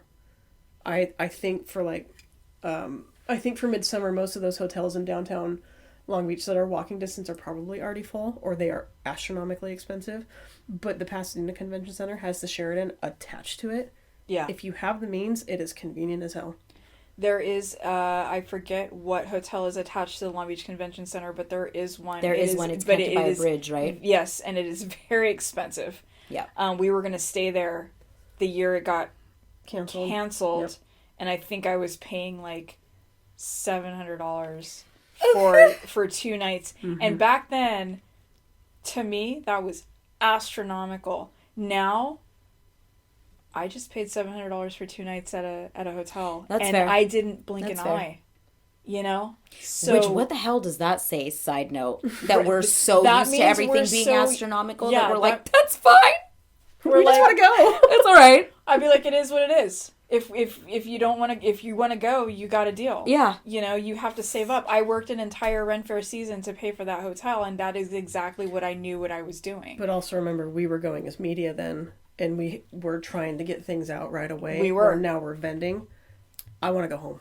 Yeah, no, I want to go home too. We only live 15 minutes from the Long Beach Convention Center. There's no need for us to stay there. Yeah, oh, yeah, no. Right, okay, but even now as vending, if we run out of shit, we got to come home anyways. Yeah, we got to come home, which has happened. That happened at Creep IE. I have made last 20 year. Candles overnight. They were still warm. I remember you telling us that. Yeah, we're sitting there sticking labels on and heat gunning everything, and they're still warm in the car. My poor parents got a phone call and went to, Michael's or wherever craft store I sent them to, and got jars just so I could come home to make more candles and get up at 5 a.m. It's like the Tasmanian devil running through the house. Yeah, making sure that they're ready to go, putting them in a box and bringing them back the next day. So and we didn't bring any home still. Yeah, so it's absolutely again a good problem to have. But going back to it, if you have the means, staying in a hotel close to your conventions is really, really convenient despite the price tag. But if you're coming from the high desert, that's a long ass drive. Oh yeah, it's almost worth it just in gas right now. Right, because everything's expensive. Because you're paying for parking, you're paying for the gas. Yeah, you're standing in. You're again taking your unwanted tour through downtown Long Beach, or just stay close, get down there, and walk down there, and then enjoy yourself. And halfway through the day, you're like, I don't want to do this right now. Go back to your hotel room and take a nap. There's an outside lot that I usually park in. I usually don't park in the structure. There is a structure. I don't usually park in it. I usually park in this outside lot because I feel better. It's on the corner, and it's on the corner. And it's right by another structure, but that is probably where I'll be again this year because then I can just walk across the street and go there, and I'll probably be there at 6 o'clock in the morning.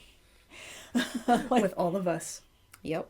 Either really tired or bright-eyed and bushy-tailed. It's going to be one of the two. One of the two. It's going to be a party. It's going to be a party either way. I'm showing up. So prepared. Let's go. So coffee and whatever. Or whatever energy drink of your choice, because we going. I'm going to switch gears here and talk about something that was announced a while ago. And again, it's almost a moot point, but I just want to hear your guys' opinions on it. Moot. The moot point. The Galactic Starcruiser is closing. Oh, dude. Is this Disney's hubris? Was it outpriced? Like, talk to me about what you guys think about it, because you want to take this first? Oh As no! I do not speak for the company. we know. Okay. So the rival between California and Florida. So yeah, Florida is great, but at the same time, So I think honestly that it was outpriced. I think it was absolutely outpriced. I looked for a way for us to go. I actually really considered it. We have DVC. I looked at the points that we would have had to spend to go. For a 2-day experience at a $6,000 price tag, you have now absolutely outpriced 95%. middle America. Mm-hmm. Okay, you have outpriced middle America. The only ones that were able to go were people that either scrounged every single dollar that they had because they were Star Wars fanatics and wanted to take place in this. They were upper America, who, that 1% where $6,000 is a penny to them. Mm-hmm. Or you were a YouTuber that got invited. Mm-hmm. Or a travel agent that got invited towards the end because they were trying to get people to look at the experience and try to promote it going. And they had booked all the way through December, and they decided to close in September. So I think a lot of those people were... They moved it to they the last moved one. them. I think they moved them up. They gave them a choice to move up their vacation. Mm-hmm. And I think a lot of people... It is now completely booked up because a lot of people did move their vacations to when they could go, and a lot of people wanted to be on that last voyage. Right, which closed the fastest. Right, yeah, I think it did. So... It absolutely outpriced, and I don't know what they're going to do with it now. It's a huge building. We looked at it on the map. It is very close to Batu. They're Batu at Hollywood Studios, and it's not up against it, but it's a thing, and they're looking at making new a dinner show. Are they really? I believe is what was thrown out kind of on if you watch YouTube and watch kind of the different WDW news and stuff like that. There's been talks of them making what was the singer? Gaia show, dinner show for her and a couple other things that was going on. And I think they have this huge building that only has 100 rooms. There wasn't that many rooms, but I think what they did, and from what I saw that they did inside that building, was super special at the time, and giving people these one-of-a-kind experiences, and the love that the performers put into this, and playing with the guests and everything. Right, but at the end of the day, the cast got fucked over. I'm not going to say that. I would love to talk to a cast member about the trials and tribulations of working at Galaxy, because from what I could see, they almost had to be on 24/7. Right. They were getting paid a lot of money. I know the entertainment part people were. I don't know about the servers, the food wise and everything like that. Right. But the character actors. But the hotel, the actual entertainment, the captain and stuff like that. Yeah. I mean, I'm sure she had her breaks, but then she would be up, roaming around because she was the captain of the ship. Right, and she had to be in full makeup. And she was had to blue. be in full makeup. She was blue. Blue. Everything was great. All the Gaia was a Twi'lek. She was in full makeup. She wasn't, you They know, had the she wasn't a Rodan. human. They Yeah, had the Rodan who Rodan in was the full suit. My question Absolutely. with them, I feel like it's not anything new that people sit there and go, I wonder what the fuck they were thinking, especially being a corporation and a business as large as they are. Like, how did you guys not think this shit through? Charging people as much as they were charging people for this experience, the 1% that would travel and has the money and the means to just throw this away because $6,000 is water, those people aren't the people that are going to show up to something like this. And the people who are fanatics, like you said, over the movies and the cosplayers and the people who like to immerse themselves in these worlds, you never gave them the opportunity to make this a successful venture because you just wanted the fucking money.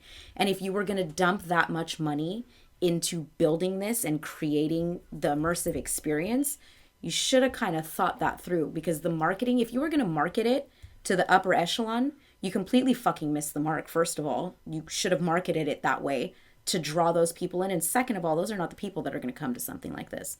People who have millions of dollars aren't the ones that are going to come to a Star Wars themed fucking hotel. Maybe like 5 of them. like not unless they're the fanatics or their kids wanted to The do kids it. really A like lot it, yeah. like in the kid, it was a little big draw on the kids. But like the likelihood, it's slim Right. to none. It's people like Sonia's a fucking Star Wars person. She asked me to look it up as soon as she heard that it was like, and it got priced. And I was like, that's a fucking joke. If I had the money, I would spend it because I know that she's obsessed with Star Wars. I would have loved to have been able to take her before it got closed down. But at the same time, I'm like, But that's not even where it stopped, because it's like any cruise, because that's what it basically is marketed as, because your food is all inclusive and everything like that. Is you get onto the ship, your food is included, alcohol is not, and then of course which is normal, and then you have, you know, you want to dress up, you want like all the stuff inside the gift shop, like that's going to be extra stuff right there. For me, I was all like, what do I get for $6,000? right. What do I get? Right. And I was like, tell me. But I think what Florida misses is something that California has on point, which is you built an extravagant pop-up. Yes. And is what you built. Yes. You built an extravagant pop-up. We have pop-ups in California on the West Everywhere. Coast. Everywhere. Yeah, every street and corner. we know that only lasts so long. You have to continue to change it, because why am I going to continue to come to your event? Correct. That's $6,000 if it's the same thing. Correct. You know? And yeah, you can say, people are going to go, well, Brie, you could have went the dark side. Or not even the dark side. You could have went for the first order, or you could have went the smuggler's run, or you could have went, you know, the rebel, or you know, and it's like, well, I'm not going to pay $12,000 though to go back. No. Yeah, there's different things that I could have done, but I pretty much got the gist of it. Here's what gets me. Because except for the little things that may be different in the different routes that you go, It's the same show experience. was It's the same still thing. the same. And it Yeah. never changes. So it had to change. I just think that they missed the mark with dumping that much money into something and not thinking about the back end. Like, from a business standpoint, this was so fucking stupid for them to dump the money into that hotel and not think this kind of shit through. Well, that's They're like, what I was going what to the say. hell Like, did were you somebody doing? do? Disney Did hubris somebody? is going to go, people will pay it. And then when people Yeah. stop paying it, they didn't budge. They didn't go, okay, so the first couple months when everyone was really excited about it, it's full price. And then once it starts to kind of lose its draw and we're not filling up those 2 dining sections and we're not selling 100 rooms every single time, pull back a little bit. They didn't Right. do that. They stood their ground and dug their heels into the very You end. could have 100% made it affordable to where people are like, oh, that would be a fun experience to do every year when we go on family vacation, because we all love Star Wars so much. This is the hotel we're going to choose to stay at. For 2 nights. for 2 2 nights. Yeah, and be immersed in this But environment. like, even then, like, if it was affordable or reasonable, I get the experience. But if you're filling 100 rooms every 2, whatever the hell you're doing for people, and the turnover is there, you're still making the profit instead of what you're doing now. So this So is actually what the something hell? I asked. Profit. Something that I asked you. It was is. for the That's- price of what they were asking. Yeah. For a family of 4. For a family of 4, for the price Uh-huh. price that they were asking. Yep. What could we have done instead at Disney World? Oh my god. How about 7 days in the park and a 7-day Existing, cruise? dude. Are you shitting me? like how about taking those experiences and actually putting it in the land that you built? Well, the freaking That's one of Starcruiser my- is what for they promised in the everyone. land. No, But and I that's know one they of my did. biggest gripes, and it's a conversation Sonia and I have had with Pasta actually, because we were sitting down not long after our Star Wars land opened, and I was like, the one thing Pasta actually said it. She goes, the one thing that I wish that they had that they're missing are aliens, like characters walking around in those costumes, like the Twi'leks and like all of that. Why didn't they put characters like that in the park? And instead of building a hotel like this, I agree 100%. That could have been dispersed in the land to create that experience where people are all day. And that was promised. Yeah, and when Galaxy's Edge was announced, everything that they did in Starcruiser, they said they were going to do in Galaxy's Edge, and they went, never mind. We're putting it in the house. That was such They a did. mistake. They did. It was a pay-per-view. Yeah. But if you notice, we'll see it on the 15th. I'm sure you have. Look up. There are catwalks. There are yes. bridges and everything. Those were built to have people With the intention. on them with the Yeah. intention of having this live land. Yeah. You have this dead land. Now, granted, I feel on California side, at least, because I've actually only walked through their Batu over in Orlando, and then I think And then we stopped bounced. and then bounced. Yeah. I wasn't staying, and they didn't have the characters that they did. But over in California, we were like, forget the timeline, forget it. We need to bring life to this land, and now we have Boba Fett and Fennec Shand. walking Yes. through, and at the same time you have Mando coming around the corner with baby Grogu. I have personally watched them come up to each other and fist bump each other and shake hands and be have kind of a little conversation interaction and then continue and then continue I love moving that. on. I haven't had the opportunity to see them walking about yet, but I'm like, and it's absolutely stunning. Instead of just seeing the stormtroopers and Kylo Ren, which is kind of they were there from the beginning, right? You now have this more organic thing. And I was talking to somebody today about how organic our park is becoming, where the characters are just existing within their realms. They're not posting up to do a meet and greet, which they could, and they still kind of do, in the fantasy fair and stuff. But you will just have Peter Pan running around now. Geppetto will just be walking around Pinocchio area, the evil queen struts back and forth and stops at the well. Yeah, she does. Completely organic, and just you can still see their the handler, realm. but for the most from part, a distance, they're on a long leash, walking, Yeah, they'll just be walking, making sure everything's fine. And if they want to post up, they can. Exactly. If they want to move on, they'll move on. Right. And I think that's actually a really cool thing, a really cool change to see. Even near Pirates, Jack Sparrow comes out, and then you have Red comes out. Yes, I was going to call her actual name. Yes, she comes out. And she talks and does whatever, and then the two of them will stand near each other, and you see the two characters interacting, and it's just really cool now to see that change in the park. Yeah. But going back, there's still, outside of Chewie, there's no aliens. No. There's no aliens. I think that... There's still humans. I think that will change. I hope so. Possibly. But I think right now that they are just testing, just kind of okay, well, we have Mando and Grogu. We have Fennec Shand. We have... Which is cool. Which is cool. And I've, you see them everywhere sometimes. Sometimes they're not walking around. I've had Boba Fett up looking at people coming into the portals. That's terrifying. Yeah. I love it that. It really it's is. super cool. Because it's super it's you just you're look that's up and you just... Boba Fett. Yeah, and you just see him looking down and you're like, whoa. This is the way, bro. Yeah, you're like... But, That's Mando, but you know it doesn't matter. I got you. Still. It's fine. But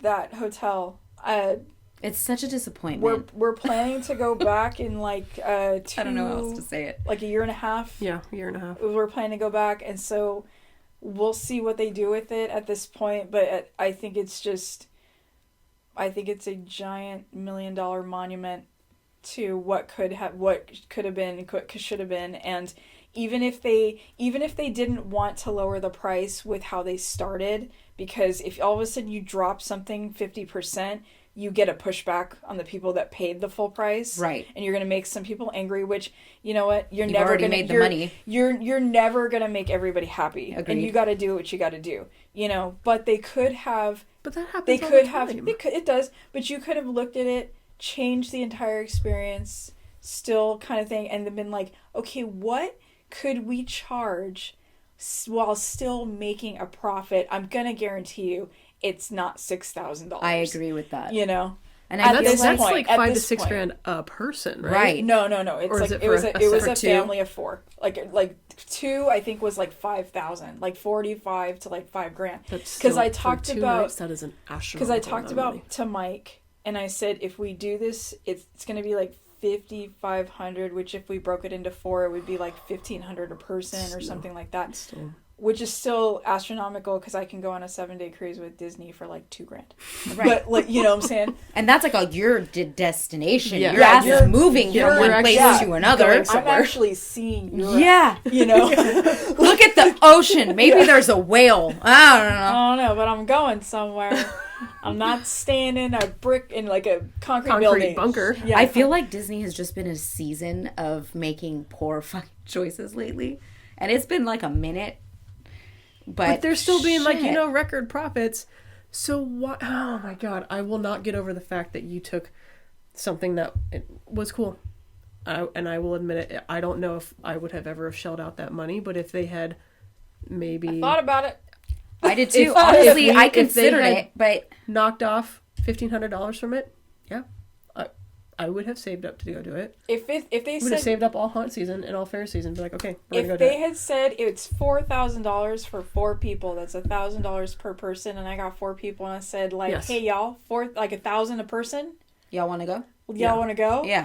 Like I would have been like, yeah, we Yeah, could do we could do it. 1,000 a person for an experience like that, you know, where I saw a little girl like be the only one in the room. I think there was like 3 or 4 other people because she was the only one that did this experience on Batu, and then she got to go into this room, and there was a stack of rocks, and the guy was having her do a force push. And the rocks shot off the table.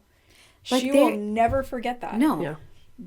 And I'm like, they had the right idea. The a low price of execution of it $5,000. just For the low wasn't price, yeah. wasn't there. And it's not that like Disney doesn't still have the ideas. It's just what the fuck? I have questions. But you know what? Again, I'm not a business person and I'm not sitting in those seats. Maybe they thought logically that was the better option. I don't fucking know. But from where I'm sitting, it was disappointing to have something that cool built and then But Well, you're gonna get just priced, yeah, and you're completely priced out. just could either of you shit see it the away. writing on the wall once people stopped going? I could see the writing on the wall when it first before opened. before it opened, when they released the prices for it, I was like, It's this not gonna will last. never work. There was already And the This will company's never like, work. it's Yeah. fine. Yeah, no, I was like, People there's keep buying. nobody that would pay the money or is a fanatic at that magnitude has that kind of money. You are not marketing to the 1%. You're not, because the likelihood that they're going to keep spending their money somewhere like this is Slim to none. slim to none. You needed to market to the people who live and breathe this franchise. Those people are not spending $6,000 for 2 fucking nights. You'd be surprised where they could come up with the money. Oh, I'm and sure ran they it could, but like- like if they could have at the magnitude that they would have needed, this Yeah. hotel wouldn't be closing. Yeah. Yeah. No.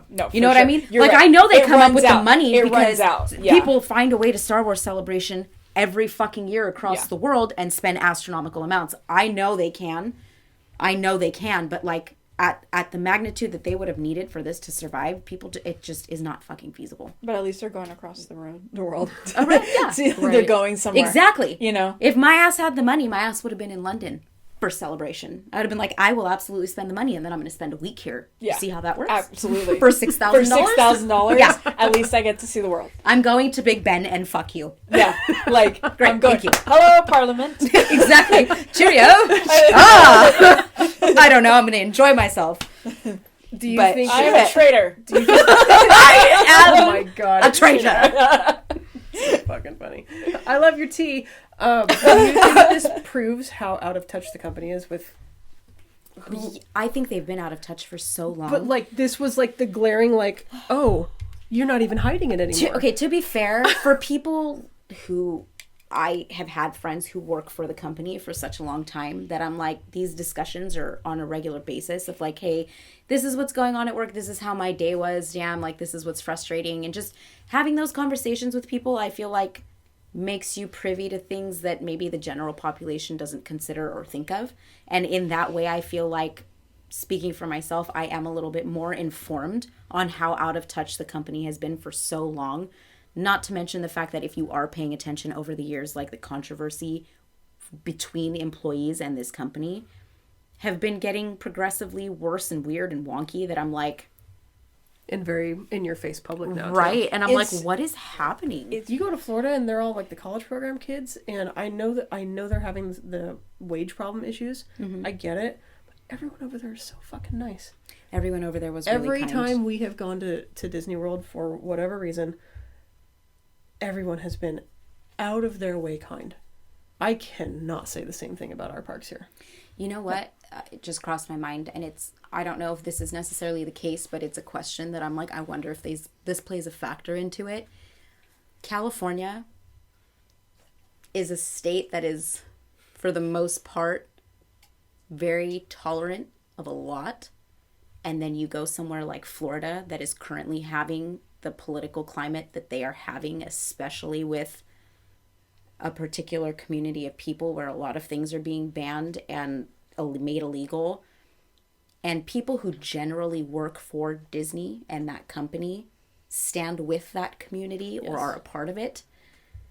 And I feel like their presence and their outlook on things might differ because they live in a state that is very unfriendly to it, and where we are a little bit more spoiled with that because we are in a state where all of that it's normal. We don't have the problems that Florida has right now, and I wonder if that plays a factor into how they treat people there or how they conduct themselves at work, knowing that they're outside of here. Maybe exactly. So I don't know if that plays a factor into it. It is a possibility. It's just something that crossed my mind. But with everything going on right now, especially, it's like, could very well be the case because maybe you're making someone's day. I think that where here we are very entitled because we don't have the problems that a lot of the states have right now. Yeah.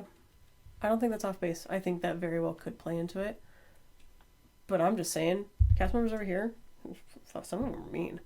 Like, just straight California in general, I feel like we are a little bit... Yeah. We can be a little bit abrasive. We can, yes. We can be abrasive, but again... I have met a mean Florida cast member. But it's like few, but it is like one... Few and far in between. We've interacted with in the times we've gone. Yeah, if you've ever gone to like any of the resorts, oh my god, they will bend over backwards for you. No matter what. No matter who you are. I think there's only other one like in guest relations where I was talking to them and they were like, tough. Yeah. And I was like, okay. So what are you staring at me like She's staring at you. Nice. So, I don't know. I feel like Disney is an interesting topic that we could talk for hours about. Yeah. But I could do an entire podcast. We could do a whole nother podcast on Disney. We might. I don't know. For the most part. I kind of want to keep my job. Well, we don't speak for the company. No, I but, don't. No, go fix your burned down dragon before. They're going to give her one more shot. Maybe. We'll see. Oh, man, I hope so. We'll see. Labor Day. One other thing that was kind of interesting, I was talking to someone at Fair who is very active in theater and has done it for most of her life. And I was like, what do you think about, the dragon burning in Fantasmic? And she goes, I think it's time for something new. It's been around for 20 plus years. That's a long ass show. It was like 1992. Yeah. 1992 was the first year. Damn, it'll be heartbreaking to see that show change, but I don't necessarily disagree. I don't either. I think it would be interesting to see what they come up with, but also with the track record that they've had lately, I'm like, maybe don't. Maybe do. I don't know. I guess we'll see. At this point, whatever. I don't know. I don't know. I'm going to be honest with you. I've listened to the old Fantasmic soundtrack my entire life for the most part. And with the new show, I trip up all the time because it's changed. Yes. It's changed to the point where it's like new scenes. And except for the pirate scene. I mean, I love the Captain Hook scene, but I love the pirate scene too. When I play Fantasmic in my head, it's the old soundtrack. Same. Like, I know the cannon fires. I know the cues. I know everything. Dude, that was the show. So it's in my mind, it kind It's of had already already changed. changed. Yeah. And so it's like now with this, it's like, what next, guys? You know, you're Disney. Do something. You're not wrong. You know? I think it's hard, you know, it's hard to let go of what you're familiar with for anybody. So I'm like, yeah, but it would be really cool. We let the fireworks go. They change the fireworks All the time. fucking time. All the So change Yeah, but this. on that same note, the electrical parade has stayed exactly the same for how long? Yeah, It's but they the bring electric. it and they take it. You But know, that's they- also true. but And it's it's portable. intermittent, and that is portable. Yes. But portable. they changed the ending float, didn't they? It's still Did the they? Eagle. It's still the Eagle, right? No. With No. the American flag in No, the back? it's No. it's all the Oh. characters. I think the eagle is in it, but I don't think it's the ending float anymore. It's the characters, I swear. I think believe it you. is. I don't know. I know they took that ending float, the swooping Yes, flag, and they changed it. They did change it. to the characters. I Like didn't know that. it's Moana and everything. Because I this was a long think time you're ago right. too. I'm sure you're right. I just Yeah. don't The remember. last time it was this here, before or I after did my see accident? it, and I did film it. So I'm gonna look remember. back at that later and check because I did film it the last time I was The there. last interaction that I remember in my head hole with the electrical parade was our half marathon in Florida Yeah. when they were out in front of Animal Kingdom. I mean, that's a cool memory to have, if I'm being honest. but they didn't have any of the big Cool. floats. It was like the turtles, The and turtle snails ones, and yeah, stuff yeah, like yeah. that. Like the little guys, and they were doing their wah wah wah The things. cool dudes. I love it. So, all right, that's fucking over with all that stuff. So, Knott, Horror Nights, Monsterpalooza, LA Haunted Hayride, cute doggo, Disney, all that stuff. We ain't got any more to talk about that. So we'll go to question time. Hey. So here's our question time this time. In terms of your, from when you started to the end of last season, your haunt character, what's one deep dark secret that they have in their lore or backstory, or like a little piece of information that's just not like readily available? I killed Mufasa. God damn it! You ruined my childhood. ruined every kid ever that has seen that movie and cried. I still cry when Mufasa. I do too, but I love Scar. He's my favorite villain. I'm But surrounded by goddamn. idiots. Yes, Jeremy Irons, me too. Shame. Yeah. He's so relatable in some ways. God, he is. Oh, and his voice. And his his that voice. grumbly baritone. Narrate Oh my God. life. I have like a list of people that I'm Oh. like Idris Elba, Jeremy Irons, Kate Blanchett, Eva Green, Kate Beckinsale. Just come narrate my life. She inhaled. Did she? Did she? Is she breathing today? Okay. She took a sip of water. How did she sip that water? Tell me more. Ah! All right, well, you stay horny in the corner. What's Ask Sonya. She'll tell you fucking Vin Diesel and shit. And I'm like, okay, whatever. what's your We'll get it. backstory, lore drops, deep dark secret? What do you want to go with? Which one should I? Which Whatever one should I you want. It's your say? character. You Dun say what you dun want. dun. Which one should I say? Huh, Say puppy, both. dun dun dun. Say both. Say both. Say all. Say none. Don't We have know. a cute dog, so We do we're too. distracted. Cute dog. She loves you so My baby much. bird.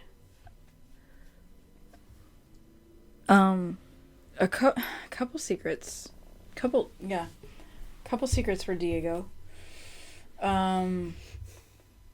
He watched his father die. He let him die. And took his guns while he was still gasping for breath and just walked away. He is also responsible completely for what the Huntress is about to become.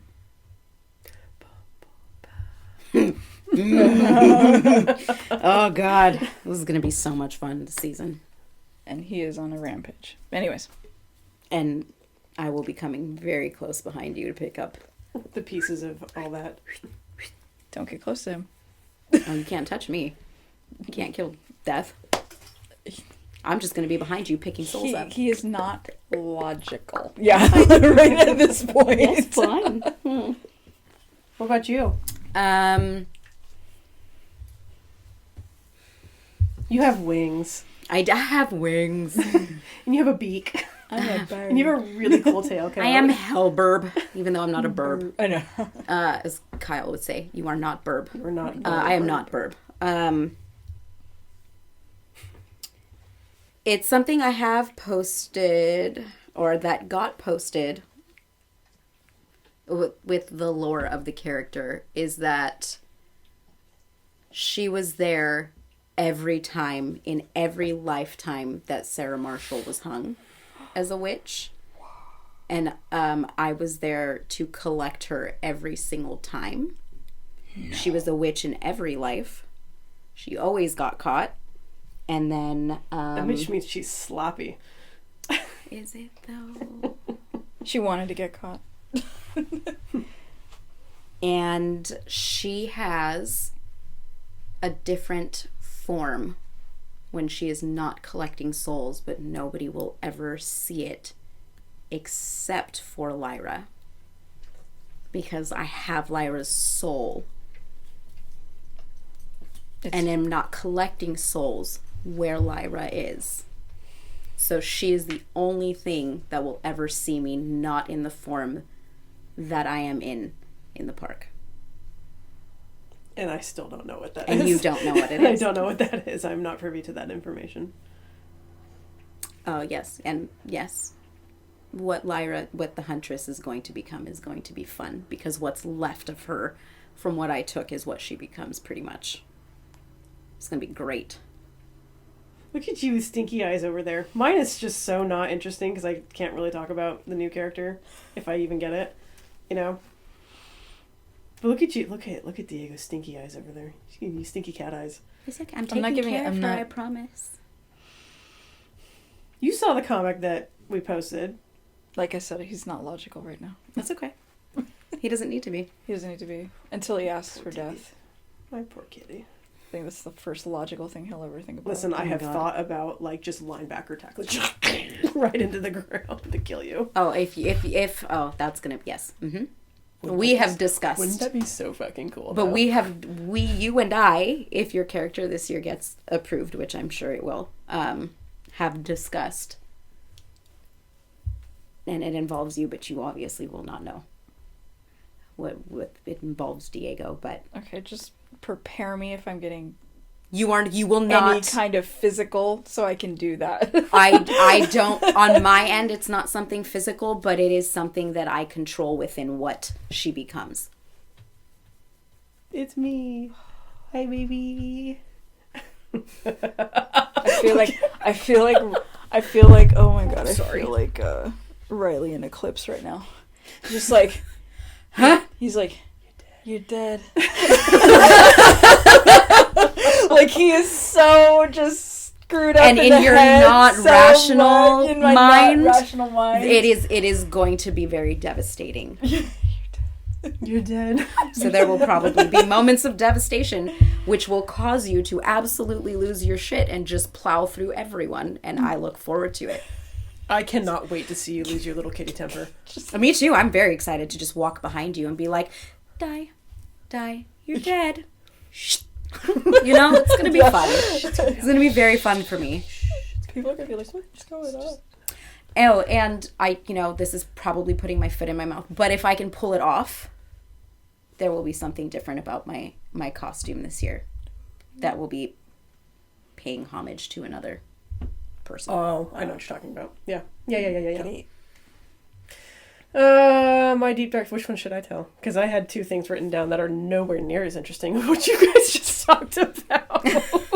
Like, at all. Should I just say both? Yeah. My first kill as a werewolf was not the orphan. It was actually my horse, Buck. And in my backstory, I wrote that he was freaking out in the barn, and I heard it, and I attacked him first. And that was, like, my best friend. He was my best boy. He was like the equivalent. The way that I wrote him was Riley. Yeah, I can imagine that. And should I say the second one? It's really sad. Oh, destroy people. Okay, because you actually, the totem that I gave you, the coyote jaw with the antler on it, was something that in my head, I created as a memory of the kid that we lost. And the reason why Diego and Lyra never left town is because their child is buried in the woods. Mm-hmm. And they could not bear the thought of, like... leaving. Of possibly the curse going... Leaving Isabel. Going, That's oh, messed. You left? That's messed. Yeah. Yeah. So that's why we never I mean, I left. like that, but that's messed up.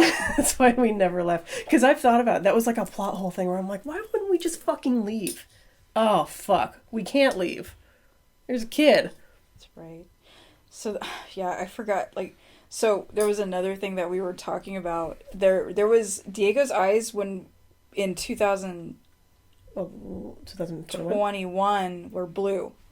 He kept his humanity. Human eyes. He kept his human eyes. Because you do have some of the most beautiful blue eyes Yeah, in you the world. do. So he kept his blue eyes. I had contacts in that made them way lighter than they are. And then because Lyra was a werewolf, Diego actually went to a shaman and killed his horse to become basically... We're going to say a werecat. But Yeah, like it was like a kind of a werecat. So people think that... pedestrian-ish type of a shifter. So what I think people don't realize about Diego is at this point, he actually has the ability to shift anytime. And that's what he would do when she would transform. Right. He would keep people out of the woods and just and run the perimeters. I remember you bringing that up. Isn't that why your costume is... It's ripped up. Yeah, it is ripped up. But it was ripped up before, like when he turned, he like ripped it a bit. Yeah, he clouded it up a bit. But like yeah. So he has the ability to shift. So in 2022, his eyes shifted to orange. Very cool. And I had orange contacts in for a while until actually they just ripped one day, and I had to go to the lighter ones. Like so, yeah. The company we buy the contacts from give you the free whites. Oh yes. And so she popped them in. I'm like, actually, that looks really fucking cool. Yeah. Keep those in because it made your eyes pop because your hat covered. It gave you a shadow. Yeah.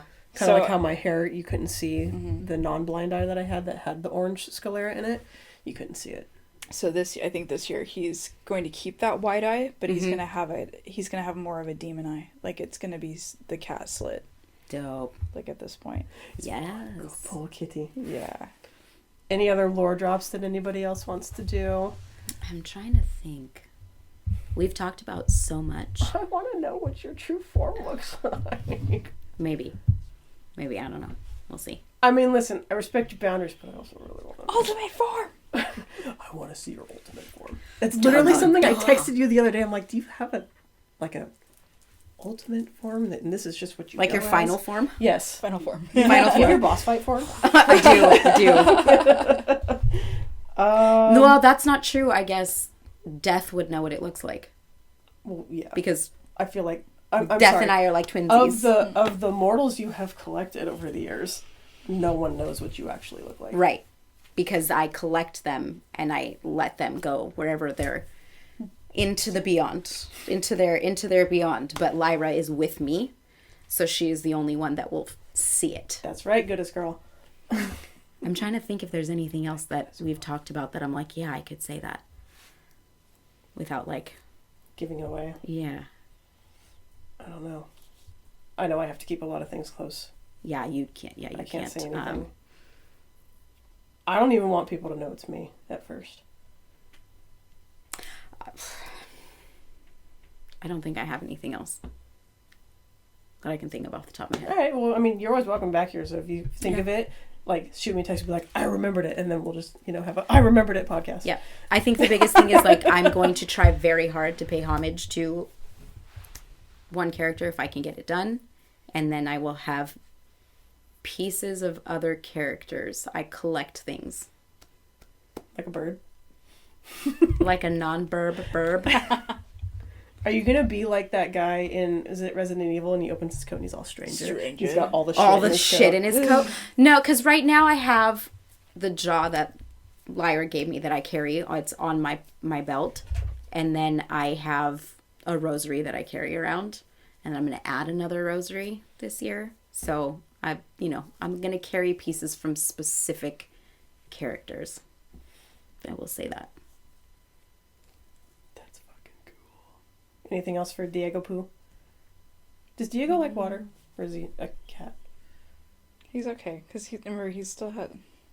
I know that, but the night that it rained, were you Yeah, I was You- just being cute. I was were just you kind of like kicking off that flicking your water. paws I out? didn't realize how wet I was until I saw like the water started to drip from my hat. Just like it was just raining down from my hat, and I was like, "Oh crap, my hat's so." I don't think I realized until I did Soggy Doggy. Yeah, they're And, just like, I shook my head out with Chopper, and it was just like... yeah, I couldn't feel. I couldn't feel the water. I will say that I'm going to miss the tantrums. The Lyra tantrums. The fucking husky form. Yeah, she's not nice no more. Yeah, we've talked a lot about the possibility of this new character coming to life. That a lot of the playfulness that I was able to do to like... Just, you know, sometimes you just need a break. Yeah. From just constant, just like in your face being scary. That's probably going to go away. Yeah. And part of that makes me really sad because there was a softness and a kindness and a gentleness to her, especially with children. And even as this new character, I'm not going to go out of my way to scare a kid. I can't do it. I cannot, in my heart of hearts, bring myself to traumatize a child when it's their first time. I want them to think it's cool. Yeah. So in that regard, I will not traumatize a child. But in terms of the, finding a stick to play fetch, it depends on the kid. It's also, I mean, it's not out of the realm of possibility that occasionally you could. I mean, it depends on if the person who has control over me lets me do something. But I would say 90% of the time, that's dead. Just like... That's gone. And I think part of that makes me a little sad because we aren't there to just in your face scare 24/7. I mean, that's what you're paying for, but we're there to entertain you and tell a story at the same time. And if someone sits there long enough, they're going to start picking up on that story. Like, yeah, I, did Scary Werewolf for a couple of years, but at the same time, if I found something on the ground that looked fun, I was going to play with it. Yeah. Or if someone gave me a stick or a paper ball, I was going to chase it. Yeah, that's true. That's probably gone. So it is what it is. And that, on that end, certain things I will very much miss, unless I'm given permission to do it. But it'll be an interesting line between trying to create a sense of dread and that explosive, in-your-face scare. I don't know. We'll see. I think it's going to be a lot of fun because I think all three of our characters are changing a lot this next year, just character development wise, and I'm very excited to see how each of us brings that out on stage because obviously guests have no idea what the backstory is to this degree of our characters, but we create them because it gives us a sense of being able to outwardly portray that in a very short amount of time in the contact that you have with people and with the other monsters, which I think is really cool and it makes a big difference. So I'm excited to see that. Then, any of us that were picking a fight with another person or doing, whatever random in-character thing that we were doing, people would stop and watch and be like, "Ooh, are they going to fight? Are they going to fight?" Oh, absolutely. Like, Every time. Yeah, we're going to fight. Let's go. Every then, time. I just get poked in the forehead and die. So it is what it is. But again, you're absolutely right. Is creating those new moments and seeing if people pick up on tiny pieces of a story that they're not privy to and being able to go, "Huh, that was interesting. I'm going to come back later and watch more of whatever person they see." I literally just had I'm just thinking and listening to you guys and literally thinking of a villain that it's you live long enough to become the villain. Mm-hmm. And I literally was just Diego is just, he's like the Joker right now. You never know if he's going to turn the gun on you or if he's going to turn the gun on himself. So you turned into Lyra. It's that. Because that's Russian roulette. That's what she was. Yeah. It was either against someone else or it was against herself. Yeah, it's that push and pull. I'm very excited. I think it's going to be fun. It's going to be fun. It's going to be a good time. Obviously, these are characters, guys. So, this deep down. Yeah. If Mom is listening to this isn't a look into my inner life. No. I promise I'm fine. Okay? This is just a character that I really like playing. Please don't be concerned. Yeah. She told Mike that she was concerned. Call me mother. What? Hashtag call your mother. No, call me mother. I was being an asshole from Diablo. I may have taken a screenshot of Lilith and put it as my new banner on my PlayStation because it's just really fucking cool. So Speaking of monsters and supernatural creatures and all that stuff, part 2 of our 3 question times of all the supernatural creatures in the world, including cryptids. Which ones are your favorite? Which ones do you find overrated? And which ones are underrated? Go. Kitty cat. Me? You. Oh man. So my favorite supernatural creatures. I have to look at what I wrote down. Okay. My favorite supernatural creatures are actually vampires and mermaids. Mermaids or sirens? Mermaids. And I think obviously, I love vampires, but I do think they're overrated. I think there are a lot of other creatures out there, but they're my favorite. And there's a million different takes on them. So I do like to see how people take the lore and twist it or make it their own sometimes. Do you have a favorite, starting point of vampires? Like a lore that you do like? Honestly, if for the lore, if I were to say watch something for the lore of werewolves and vampires and things like that, is to watch the originals, the Vampire and the Vampire Diaries. Watch those vampires. They are, for what they are, they have the same problems as we do. It's just their immortality gets in the way, so things are way more complicated. So they're the real version of what everlasting life does to you. Yes. And which is what I think makes vampires overrated, is people are like, oh my god, I get to live forever and I look beautiful forever, not realizing the consequences that follow. And in the Vampire Diaries and in the originals, there are major consequences of becoming immortal. And there are some characters that go from human to vampire and get killed in a day. Yeah, they are a bummer, dude. They are a vampire for a day. There are some that turn their emotions off. They have the ability to turn their emotions off, and they become a complete monster. They could look at their best friend and snap their necks. It doesn't matter. I kind of love that. And Is then that weird? And then there are also the struggles of where one has turned off their emotions completely, and the other one has come up and forced them to turn them back on, and then all that regret whooshes straight back. That would be terrible. So because they are immortal creatures, because they are vampires, they feel all their emotions 10 times worse than a human does, and so they, all that comes rushing back. So they don't forget what they've done. They know what they've done. They're just feeling it now. Yeah. They're forcing into feeling it. And then there are some characters that get turned into a vampire and know that if they don't feed, that they will die, and they have chosen death. That's fair. I feel like that's... I mean, if you've lived a gazillion years... No, they didn't. They haven't. They just don't want to feed. They're human. They get turned, but in order to complete the process, they have to feed, and they will not feed. They choose death. So it takes it's a very slow process of a 3 to 4 day death. Of just kind of wasting away. That sucks. Yeah. So, but I mean, if that's their choice, it is what it is. And I think it goes to show there's a lot of dynamics in that, where different people have different routes. Everybody says, I want to live forever and I want to do this. Well, watch this and you'll see the different routes and different dynamics of people who have made those choices. So do you like it because it's an unromanticized version of immortality and vampirism, as opposed to you look at Twilight and they're like, oh, we're beautiful and we live forever and we can feed all the animals. Yeah, and I think it's realistic. I think it's very realistic. And I think that there are problems that even immortals have. Immortals can't escape human problems. It's just amplified tenfold. And if you die, you die. You know? For ever. Yeah. And there are some characters, even the wolves. The wolves are wolves. They look like wolves. Mm-hmm. They're just a little bigger. But you learn to love them and see that they have a more human side than some of the older vampires that have lived forever. Yeah. You mean that time has to make you jaded after a while?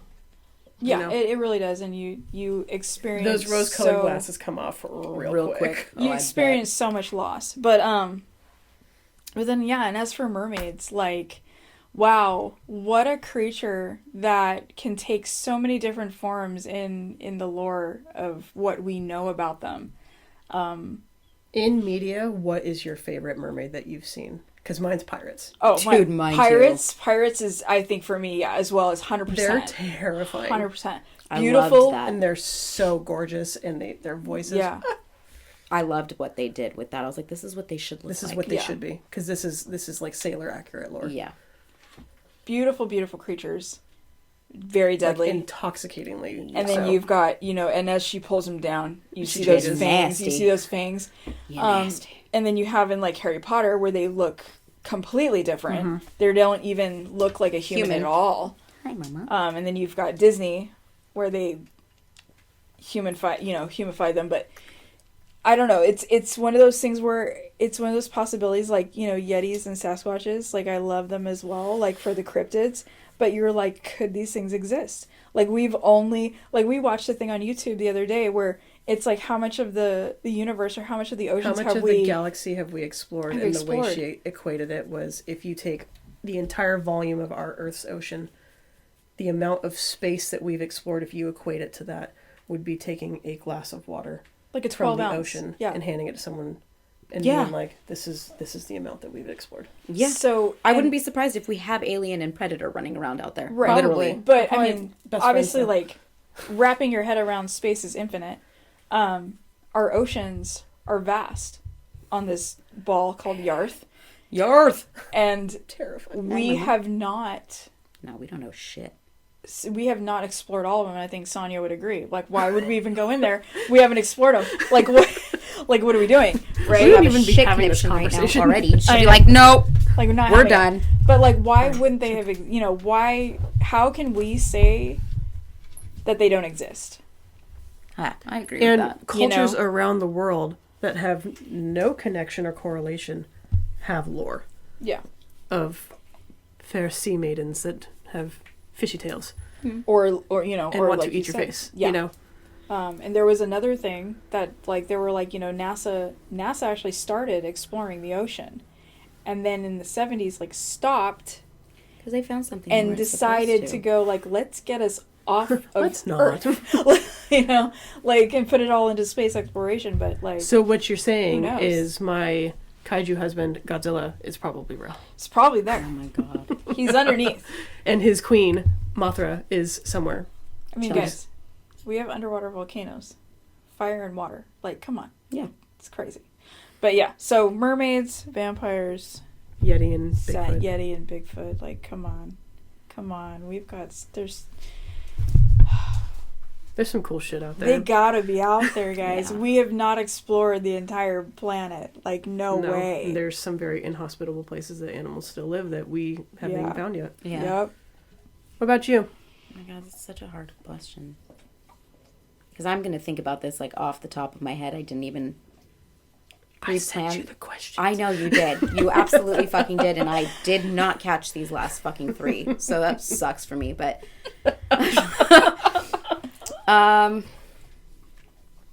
Riley, stop it. Your favorite supernatural creatures, Riley. For sure. For sure, she's a little bitch. She's a good girl. So, kind of going towards... Oh, I have a list. Do you want to look at all of them? does Dorian Gray count as a supernatural creature? An immortal. I suppose But he is a person. It would because vampires were technically allowed. I don't see why Dorian Gray wouldn't be allowed. Can I make him a supernatural creature? He If you is, can argue once the point he made, correctly, yes. Once he made the deal, technically he became immortal.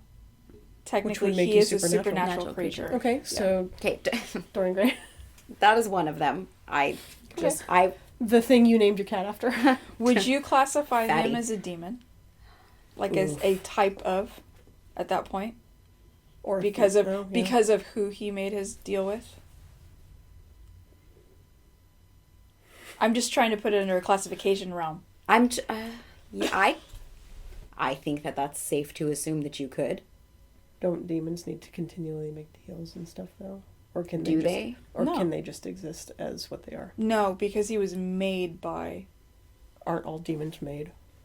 Yes, but he's like a product of a deal. Right. So that the buck stops there. Right. Okay, Like, that I is see. that is the contract. Okay, I get that. So would you maybe call him a fiend? I would say a Or- fiend is maybe more than a demon. Yeah. Demons have jobs. Yeah. That's Yeah. fair. But by the way, if you've never seen A League of Extraordinary Gentlemen, please watch it. It's like Thank the you. best, Oh, it's yeah. like Oh the my god, I best, fucking love it. best interpretation of Dorian Gray. I do. I Did you like him in oh my god, why is it escaping me right now? It's got I know what you're talking about. And Penny Dreadful. Penny Dreadful, yes. Also, I loved him in Penny also Dreadful, a good dude. interpretation of who Dorian Gray was. But I kind of liked him better in League. League because it He was was an more. asshole.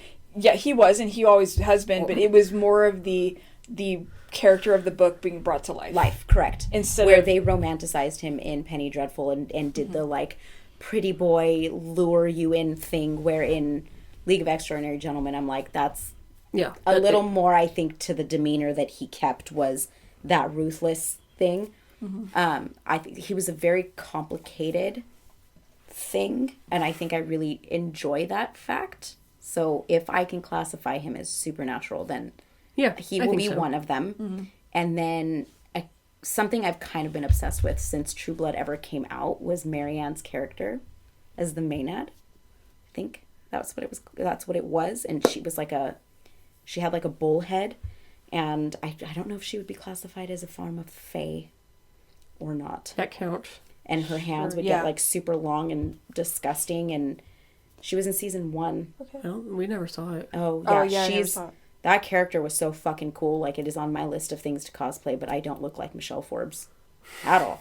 But that's a really cool fucking character. What type of fae, like are we talking like dark, I don't know if unseelie court, or like summer court, like the typical, like what everyone thinks? Well, she always wore white with like the flowers in her hair, but when she transformed in the show, it was like the head of a bull and her fingers got really long and like disgusting. So but like she was able to control, like in the show, obviously they sexualized fucking everything, and there were orgies everywhere, and that had to do with her.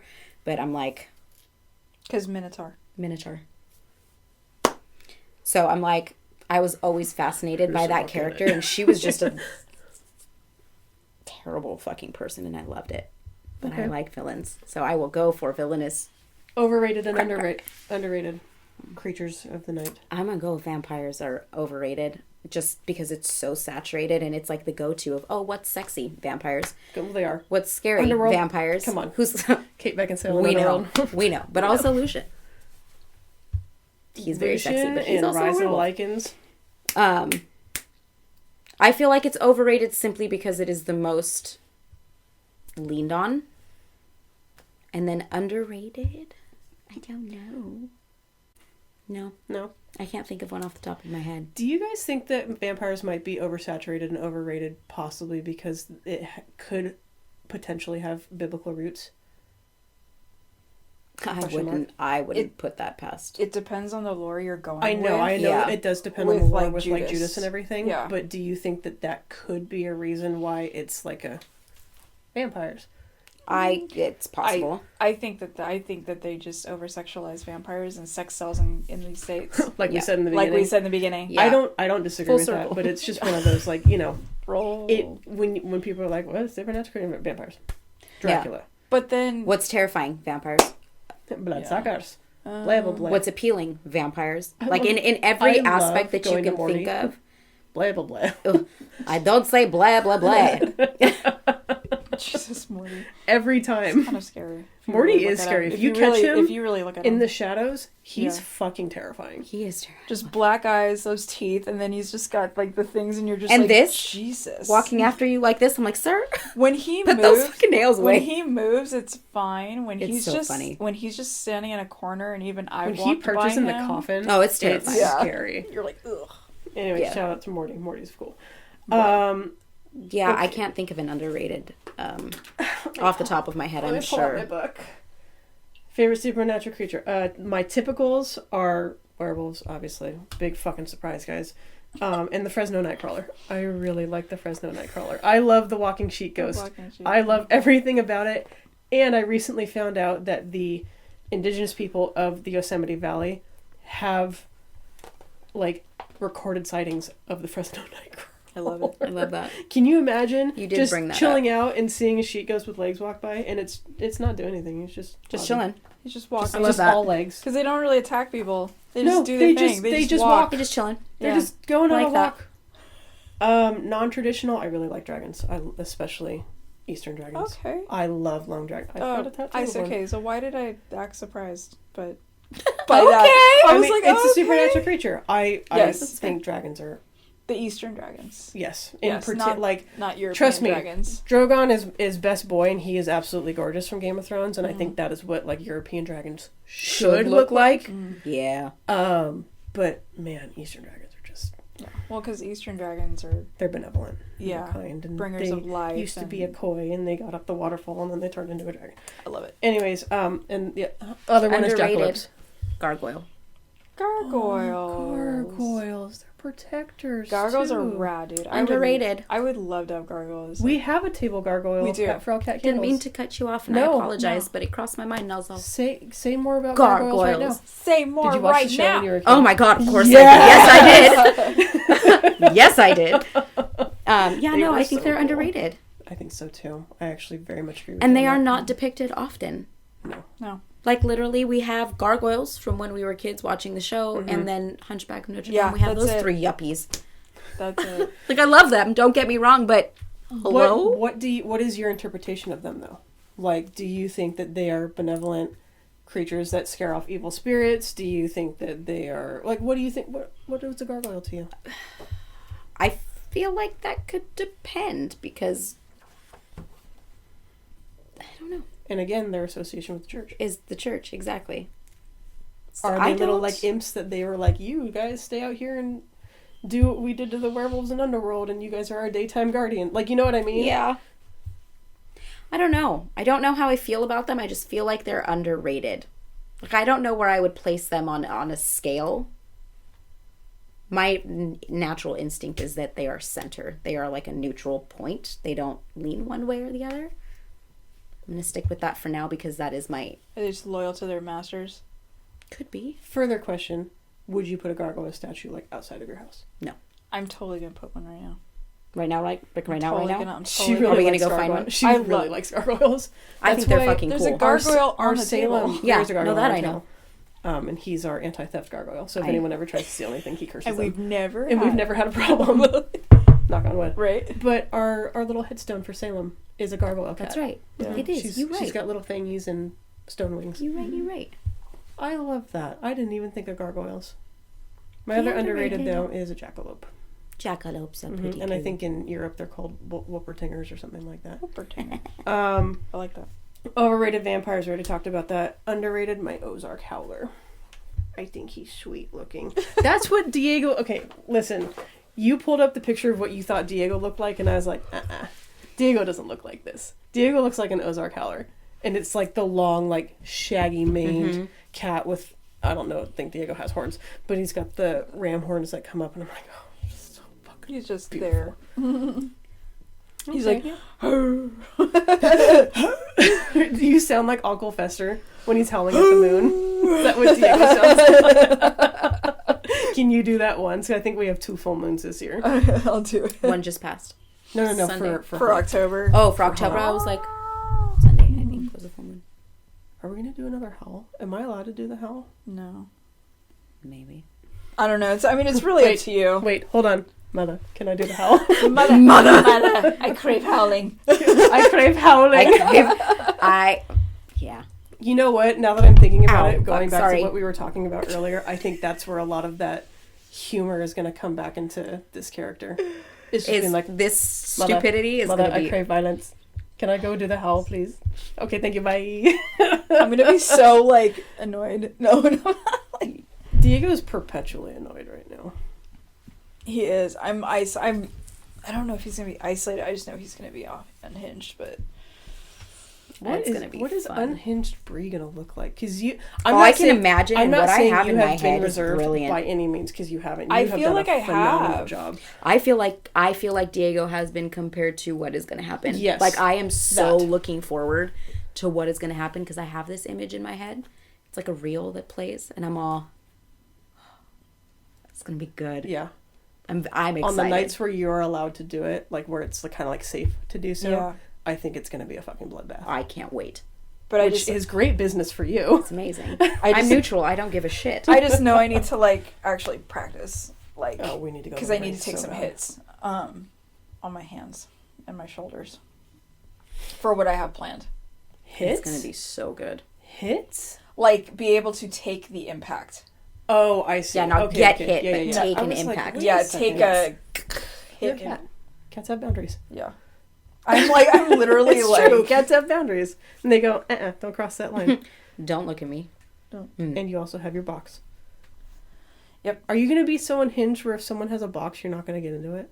I'm gonna jump in the box head first and just boosh! And lose it. And just lose it. Just And then tear keep it, going. tear it into pieces and probably get a look. Are you going to have a knife? What? Are you going to have a knife? Do you know I all don't those know. like little drawings of like the cats with the knives in their mouths? Like we have one. Can you be that cat? Oh, did If you want to see you- the hour count? No. Go back to the questions. Oh, I think. I don't know. If you've made it this far, thank you so much for joining us. No, Save you all have the- one more. Do we have I more was like, saved? wait a minute, there's You're one absolutely more. right. I lied. I'll edit that. What happened? I fucking lied. I am a liar. I have one more question. Oh, okay. Go ahead. I am a liar. Am we still recording? Yes, we are. Okay. I don't know if I pushed a button. If your safety was guaranteed and money was not a factor, you have 24 hours to spend it anywhere in the world. Where would you go? Include specifics if they are available. Go. 24 hours. Money's not a factor. Your safety is absolutely 100% guaranteed.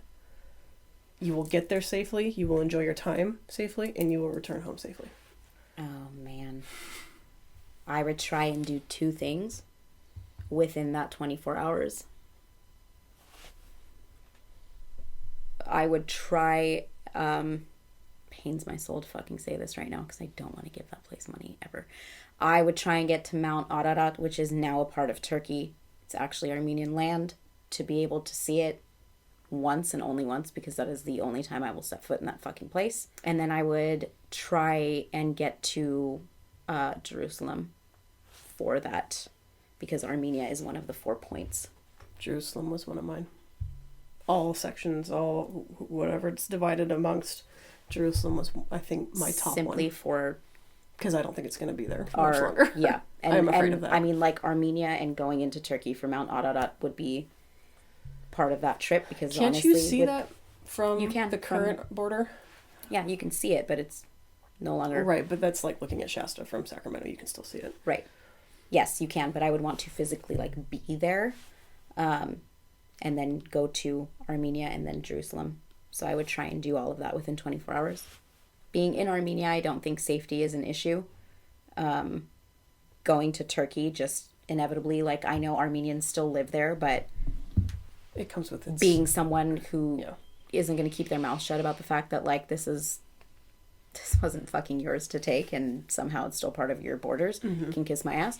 And then going to Jerusalem, because I know it's not fucking safe anyway. Jerusalem and Mecca were my 2. Yeah. I would like to see those before, and again, it's one of those things that I hate to say. I just feel like in my lifetime, or if we chose to have children, I don't think that it would be around. Yeah. For them That's to how I see. feel about Armenia at this point. With the way, things are going. Like, I don't know how much longer we're going to have a fucking country. Yeah. So those are my 2, would be Jerusalem and Mecca. Because I think everything else might be okay. Yeah. I think the third one would just be, like, see, like, the Kremlin and Red Square and Moscow. Because I will never be able to go Right, there, right. ever. And I would like to see Candyland at It least would once be- in my life. It would be cool. I want to see Candyland. That's what it looks like. Yeah. What about you over there in the corner on your phone being quiet looking up stuff? Where would you go? Is she going to be the troll right now? I want to be the troll. I swear to God, if you say that hotel, I'm going to lose it. What? I don't know. My brain was Wait, thinking, like like the Clown Hotel? Disneyland Hotel. Oh. And I'm like, no! Disneyland. I'll be there. I went there today. No, No, the Star Wars one. Oh, the It was Star Oh, Wars the one. hell I was yeah. being Oh my so dumb right now. God. It's the only way we'd be getting it. Right? No, like, so the 2, this is so dumb because one is questionable. It's even in existence. Which is? I'm all like, I want to go to the lost city of Atlantis. Oh my God, that would be so fucking cool. Like, I actually want to see where, like, they say, like, the birthplace of, like, language Godzilla is. and, like, technology and, Who's like... guarding it? you know, if it really existed, I just feel like I've been studying it since I was a little kid. That's not trolling. That's a great freaking answer. Okay. I mean, if you believe in Center Earth type concepts, then Atlantis absolutely exists. And I see no reason why Atlantis does not exist. Yeah. Like, I'm like, it's a sunken city, but who knows, you know, whatever. Some cities are buried under sand. Why can't they be buried in water? No, for true. And going back to, we haven't fucking explored the ocean because we found something we weren't supposed to.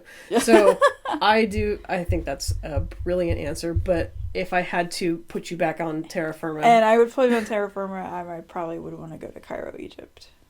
Like, for sure. There's so much history that was there.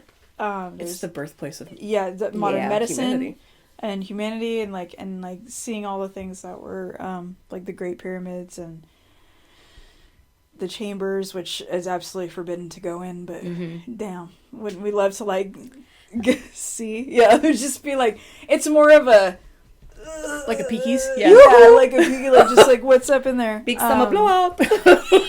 Oh my god, I what I am curious about, literally like the sands of time, is what is buried underneath below Iraq and Iran and Egypt and Syria, and what is buried underneath that time has just consumed. Yeah. That's what I want to know. Like, if has nothing to do with the 24-hour thing, but just, these are ancient places. Yeah. And we see how quickly even landscapes can change over just 100 years. So what has thousands of years done buried? Yeah. Also, you know, I kind of like want to go to like just outside Rome where the Great Slave War where Spartacus where actual Spartacus was. Dude, and like all those people that they never found him. And you can go to that battlefield to this day and still find weapons. Like weapons and stuff. There's so from many the third. I there. think that was the Third Servile War. Is what it's called. Okay, so yours is the Middle East and the Holy Land for the most part, in the Caucasus region. Yours is Atlantis. Dude, which I think, respectfully, is the best answer at the table. I have no disrespect taken. That is a great fucking answer. Great answer. Also, Godzilla lives there, so he's protecting it. I have a kaiju problem. Okay, I fucking love Godzilla. He's there. He is. They showed that in the movie where he got all yoked out when they nuked him again, because that's where he goes to reset and his nuclear power. Obviously, it's real. It has to be real. Every culture, again, has something that has to do with an underwater civilization existing, and I'm like, come on, dude. I don't think Atlantis maybe that one just started underwater. No, but it sank. And maybe and something happened. Okay, you don't know. They just say went to Atlantis and it's like a sandcastle. Something huge happened. It's fucked up. And they basically, what the scientists are basically thinking is that their hubris got so big because they were so technologically advanced and everything like that bye-bye. Like, they were their own demise. They Tower of Babel, basically. They were their own demise. Something happened. That's maybe where that story came from? Or they set off a nuclear bomb.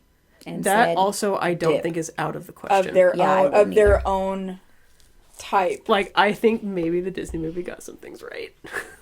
Anyways, that's enough. That's enough from us. We'll get there. Okay, bye. All right, guys. Thank you so much for joining us. Deuces. Thank you to Tamar for being on. Yeah, can you do this again? Like, every time we do this? Whenever y'all want. I'm here for it. Cool. Again, Mike will be back with us probably in 2-3 weeks. Mikey! So go ahead and do that. So we love him. He is very, very busy, so he couldn't join us tonight, but we want him to know that we love him very much and we miss him. Love you, Mike. We absolutely love him.